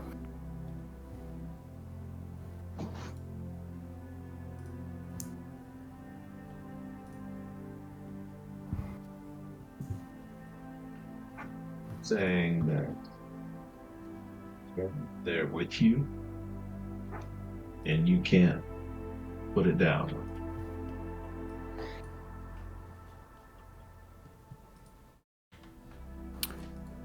Kror's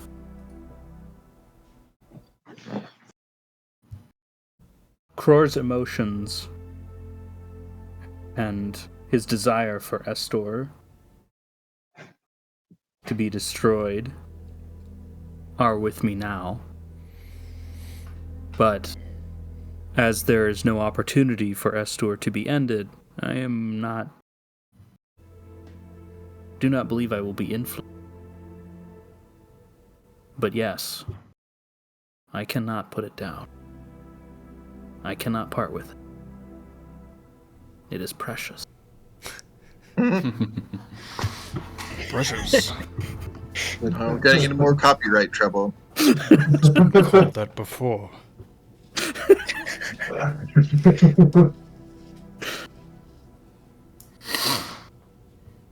Jade would nod.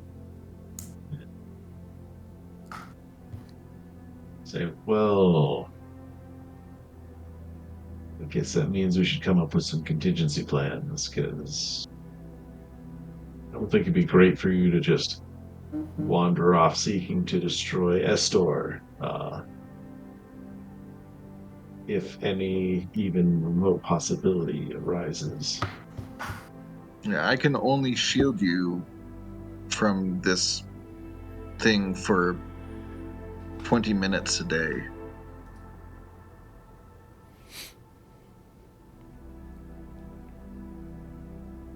I am more concerned if Estor were to gain a footing. That is also very troubling.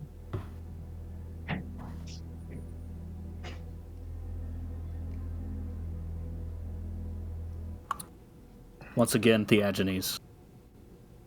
Thank you. You would do the same for me, I'm certain.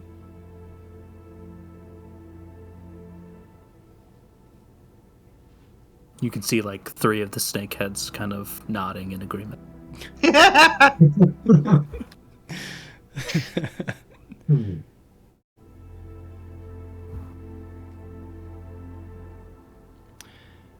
We should probably take a look in here to make sure there's nothing else that is bad news.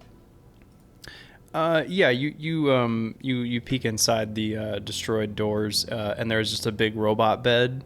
And it says, which comes first, the thunder or Yeah, there's a little photo of his robot wife and robot kids. No. There is just kind of a there's a few like standing stones that seem like it was sort of a like a resting place for it. Yeah, Charge station. basically. I assume Megas, or probably more especially Theo, would be seeing if there's All over that. anything usable. Oh yeah, he'd be all over it. So, what's interesting about this is that it is mostly stone that's kind of scattered around. There are bits of not wire, but like thinly drawn bronze and gold that sort of made up some of its connective tissue. This is a whole different type of construct building that you've never seen. You know, it's very different from the like traditional steampunky kind of clockwork automaton. You know, this is like a total marriage of nature and magic infused. So now that it stands kind of in rubble on the ground, it's almost like there's nothing you could do to rebuild this. Like all the energy that was put into it at the beginning is what gave it life, and the craftsmanship is beyond you. Can I investigate the golem itself? What's left of it? Well, I want to know if there are any remains of a living thing left, because you said it had like a skull face in there. Was that made of actual skull? Yeah. Roll a perception check, because you're looking for this material. Like, this thing exploded all over the place. Well, sure. Perception. All 21. Yeah, you find basically what would be the of the skull, like the forehead area and like just below the eyes. So kind of just that forehead, nose bridge section. And it has one eye socket. I know I said eyes. Sorry, one eye socket. Okay. It appears that this is some sort of Gigan skeleton. I want to give some kind of last rites to this. Okay, yeah. Do a religion check. Okay. Doodly-doo.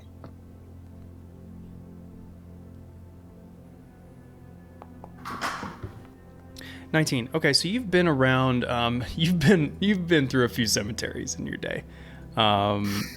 You've seen some preparations done for the dead, and you get the feeling that you don't need to provide last rites. Just the vibe you get from what little remains of this is that great care was given in providing a thorough and respectful last rite to this, whatever this being was. Okay, well then I'm gonna put it back in its charging station, whatever. Okay, yeah.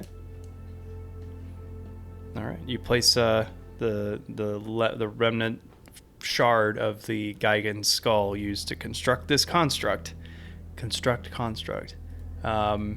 back in its home. Okay.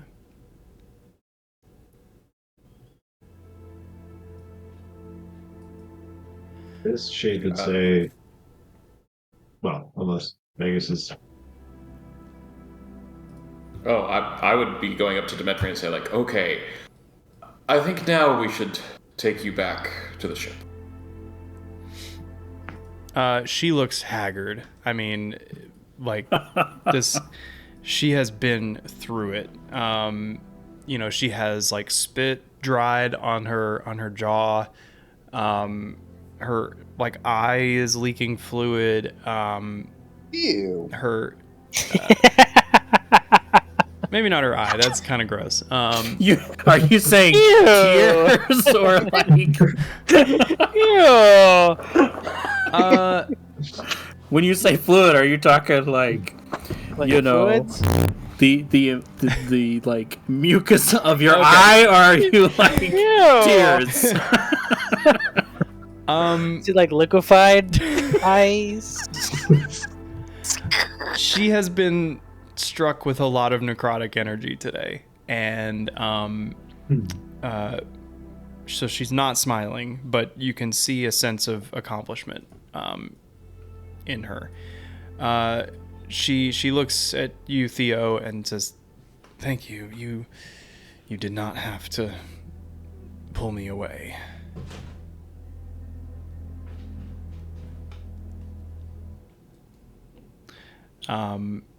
As a friend once said, you would do the same for me. If you had asked me that a month ago, I would have laughed at you. She struggles to stand, and she looks down at the ground. She says, "Will somebody please help?" Tensor's floating disc, ritual cast, so that she can just not have to walk. Oh, okay.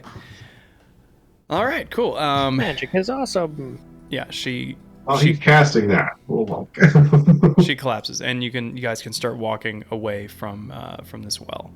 You eventually get up to the landing where you started to climb in, and you see Sprout and Kyra. And Kyra is just like golf clapping as you guys walk up, just like, wow, what in the world? I filled 2 books watching all that.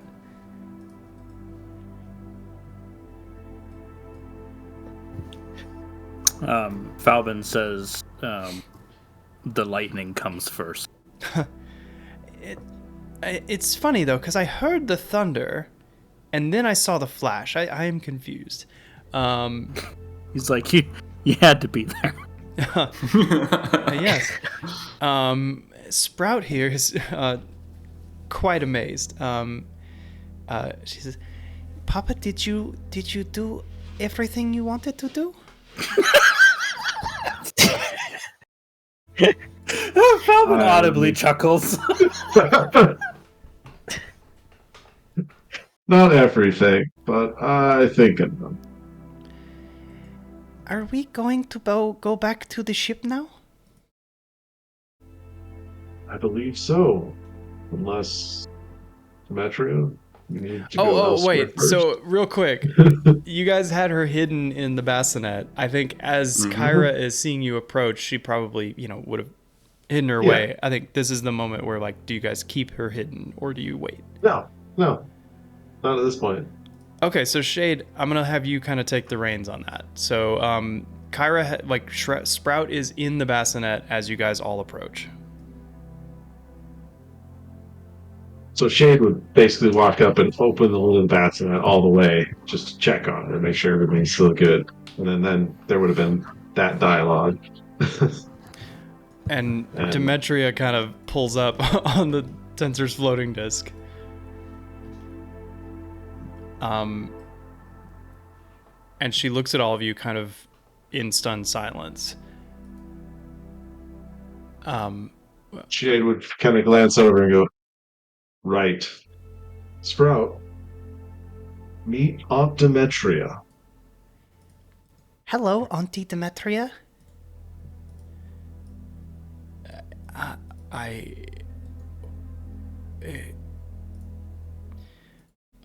I'll try.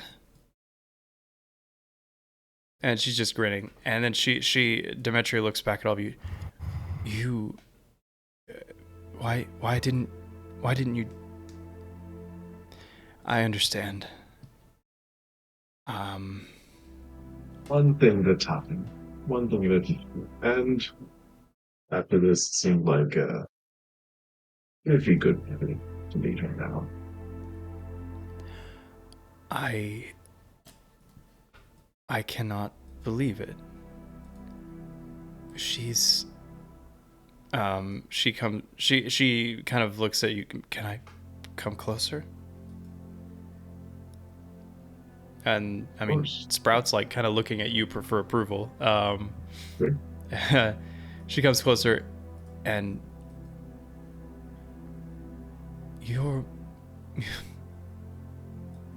I remember this face.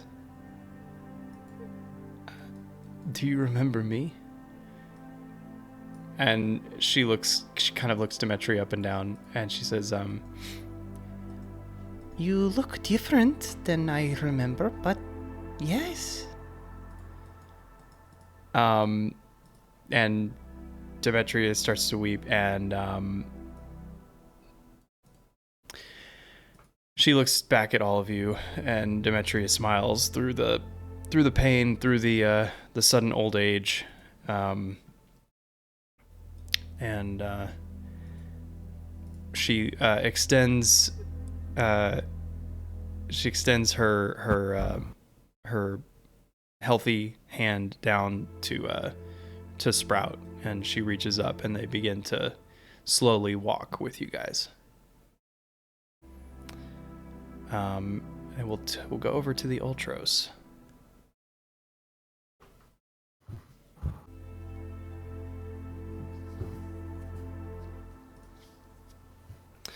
Let me turn up the lights a little bit. As we start to approach the Ultros, is the campfire still going? Did you make a really big campfire? I mean, yeah. Sure. Yeah. We'll say it's still going. Cool. Falbin would just nod approvingly at the stack of fire gathered. Yeah, Diogenes, you see that pile of firewood, and suddenly your muscles start to ache a little bit.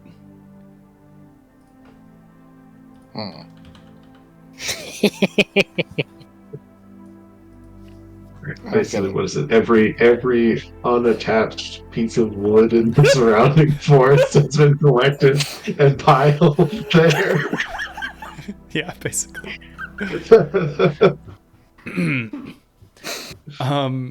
So do you guys get back in the boat, the little dinghy, and kind of go back to the ship? I thought it was people Yeah. sleeping on the shore. Oh, I get it. What? I just got why my muscles are aching. And at the same time, Diogenes also says, "Oh, I get it." Yeah. We don't need to get on a dinghy though, right? Because the Ultros is beached. I mean, it's not quite there. I mean, it's like 40 feet out or something like that. Yeah, I got you. Yeah. It's run aground, but that doesn't mean it's like all the way up on the beach. It's a big ship. From what we did last time. And the hands are perfectly still, just as you left them. And it's a slow, kind of uncomfortable, but it's tension mixed with optimism as you make your way back up to the deck of the Ultros. And Demetria is kind of like in a museum, just like this is legendary as she looks around and surveys this ship. There's a bit of like disgust, because she knows what this ship was used for, and pity for Sprout, because she's remembering the fate of her previous form. But she walks around a bit, and you guys give her like kind of a minute, and she's silent for a few minutes. And she returns to all of you, and she says, I believe our oath is fulfilled.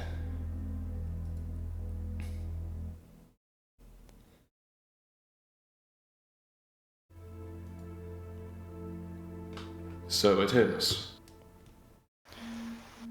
You owe me nothing. Yet I feel I owe you everything.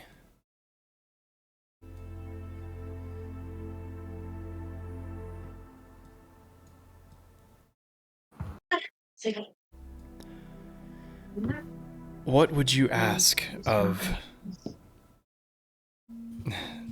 an ancient dryad of the old wood?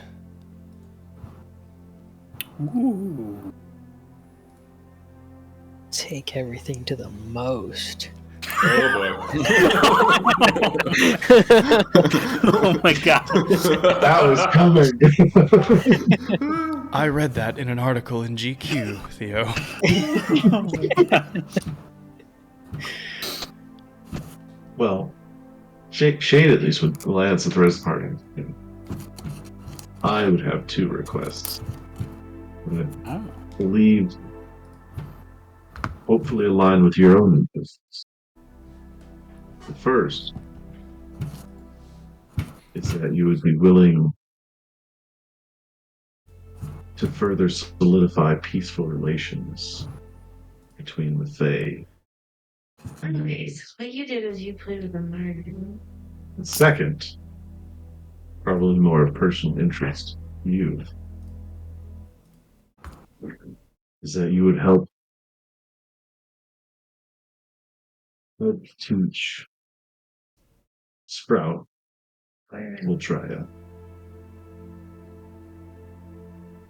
what she can be. Not mired and anchored in the pain of the past, but what she can be for a better future.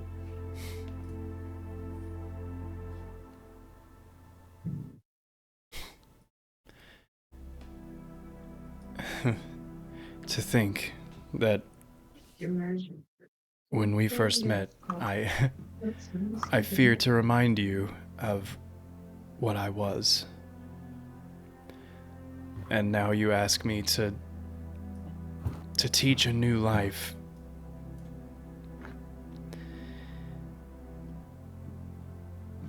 Won't do it alone. Shader, say somewhat emphatically.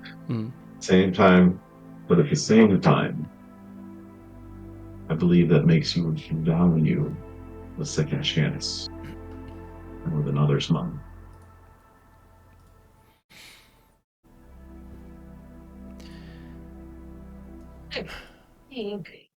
Do you all agree?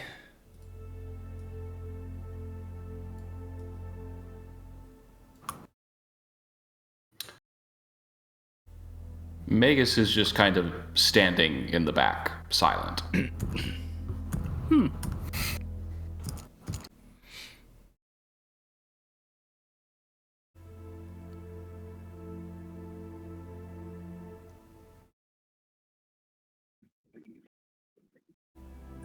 What are you doing? What about Theagenes and Falbin? What do you guys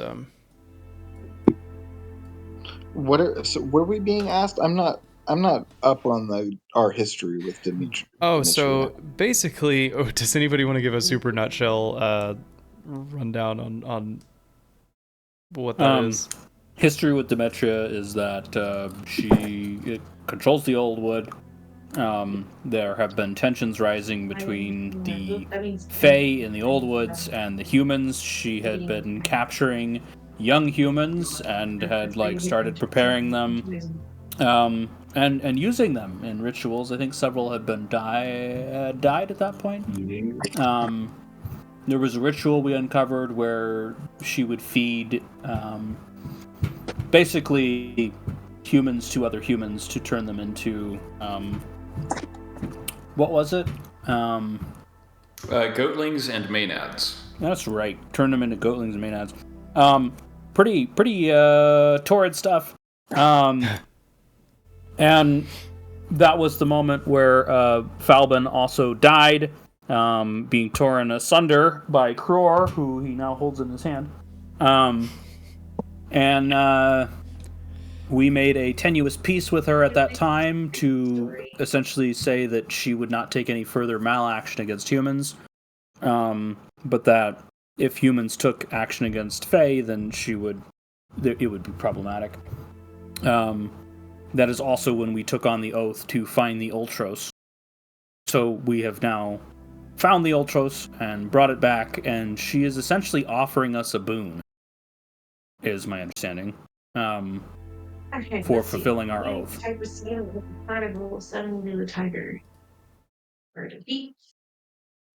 Okay, and each to each. So what? Do we each get to request something, or is this something we decide as a group?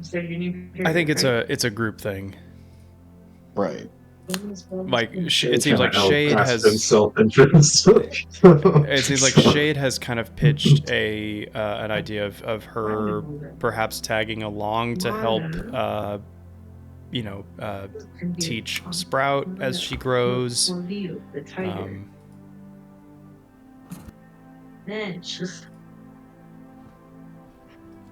I mean, I'm fine with that if she wants to. I don't feel like as the newcomer to the group, I feel like this is like not my input, sure, not my yeah. advice. So neutral from Theagenes. Magus seems like a little like not wanting to be a part of the decision. Correct. Okay. Theo? Yeah. Fine with it. Alright. Then she got his And then Falbin. I mean, Falbin's got some pretty mixed emotions here. Yeah.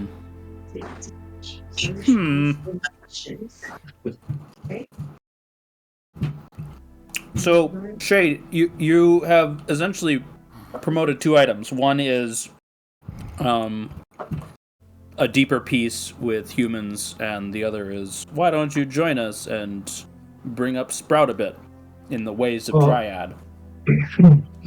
I left it intentionally vague, which was help train her in what she could be. That doesn't necessarily mean she has to come with us, but that we would have access to her on a fairly regular basis. If she came with us, that would be right there. But that wasn't exactly what Shade was pitching, was come with us. It was help us when you can. The more important part that Shade pushed, that's what I said first, was the help push for a deeper peace. Because right now there's this strenuous, ceasefire, basically. At least if she appreciates what we've done with the oath and helping with that, then it's like she moved to a more active, proactive role in promoting peace. And because it may matter quite a bit, what is the oath that we've given to Ketamane? There is no oath. It was revised such that basically Kentamane's focus on us will be a bit sharper than it was before, and that if we take actions that he approves of, then he might grant us boons, and if we take actions he does not approve of, he might do something about it. Sweet. And he is very much aligned with Faye. Yes. Yes. His grandchildren.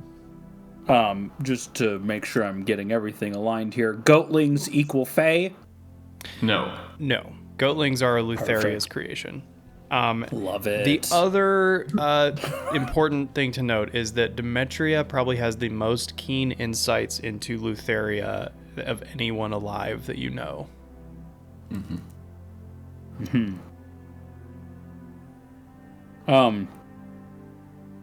So I guess where Falbin stands is that he's pretty much aligned with your first request, Shade.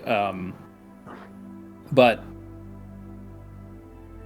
Falbin probably would have worded it more along the lines of like, in the coming conflict,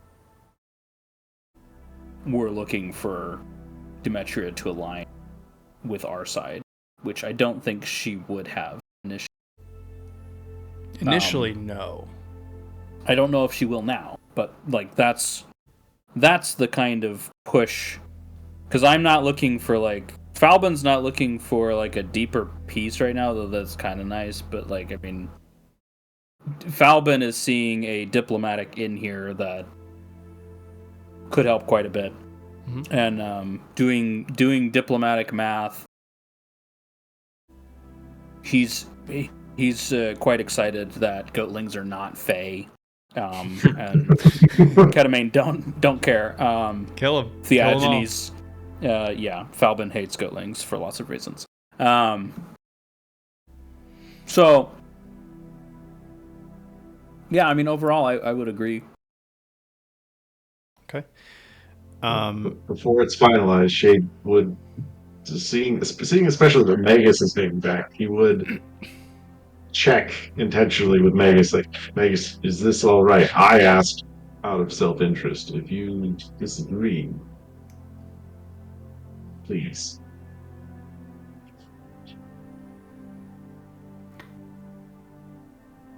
I have nothing that would cause me to question your judgment in this matter. Oh. Oh. It's the most emotionally disconnected shit I've ever heard Vegas say.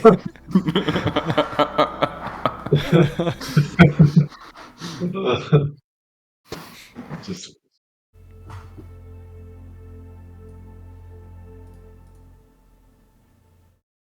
well,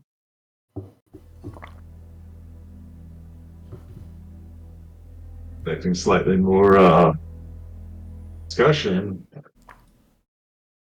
Effectively, will you ally with us, both in promoting peace between mortals and Fae and in the conflict to come, as Balbin kind of indicated? And will you help us teach Sprout what we cannot teach her? Especially about being true. Right. There's a lot you don't know about that. For my part, the old wood is at peace with Astoria. Mitros, I have distrust of the king and of his intentions for this land. I can guarantee you Astoria will remain unharmed, and unless action is taken against the wood, we will not venture out of it to engage war. What is more important, though, is I feel like my alliance with Lutheria is fast waning. It will not be long before she discovers my treachery, and like Magus is likely familiar, what I have done is likely to make her quite angry. And that being said, my time with you has shown me things. You spoke of second chances, and I do not deserve one, yet here I am on the receiving end of one. She actually is gonna kneel. Very painfully she kneels before all of you. And she says, "It is not your way, so I will not swear an oath to you, but I promise that I will aid you. I will teach Sprout what I can, and I hope that in time you can forget the things I've done. I humbly request to join you and, if I may, help provide what's the word? A crew for you. Oh, sure. Yes.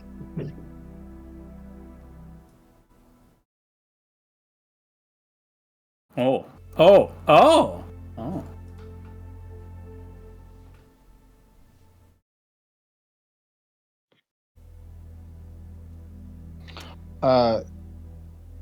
Very cool. I'm excited about that, but I have to go soon. Okay, yeah. This is the end. She's looking for a yes or no on the if she can come with and provide a crew. So instead of the ghosts. Instead of the ghosts are all gone, right? No, they're still there, but I can. Well, yeah. Well, actually, yeah. When Estor got. Well, he's not dead. He is not dead. I will say at this point the ghosts are there but inactive, and therefore ineffective.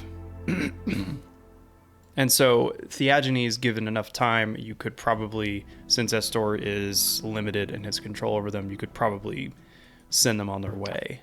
Send them away, and we can have a nice, non-sacrilegious plant crew. I like it. Gluten-free, plant-based crew. cutting down carbon emissions.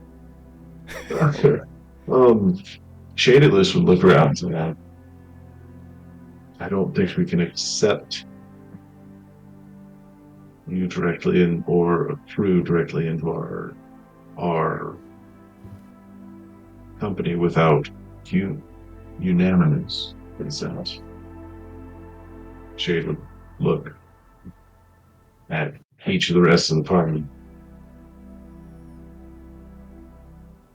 This would help us utilize the Ultros more effectively. So I was anticipating meeting with Demetria periodically for Sprout to learn from her, but for being with us would be more speedy. This is private tutoring to go. So that's Falbin's a tentative yes. Theo is a coyly yes. Over his shoulder. Yeah. Yeah. Theagenes says, using human souls to power the ship did not sit well with me, and I'm glad that we have an alternative.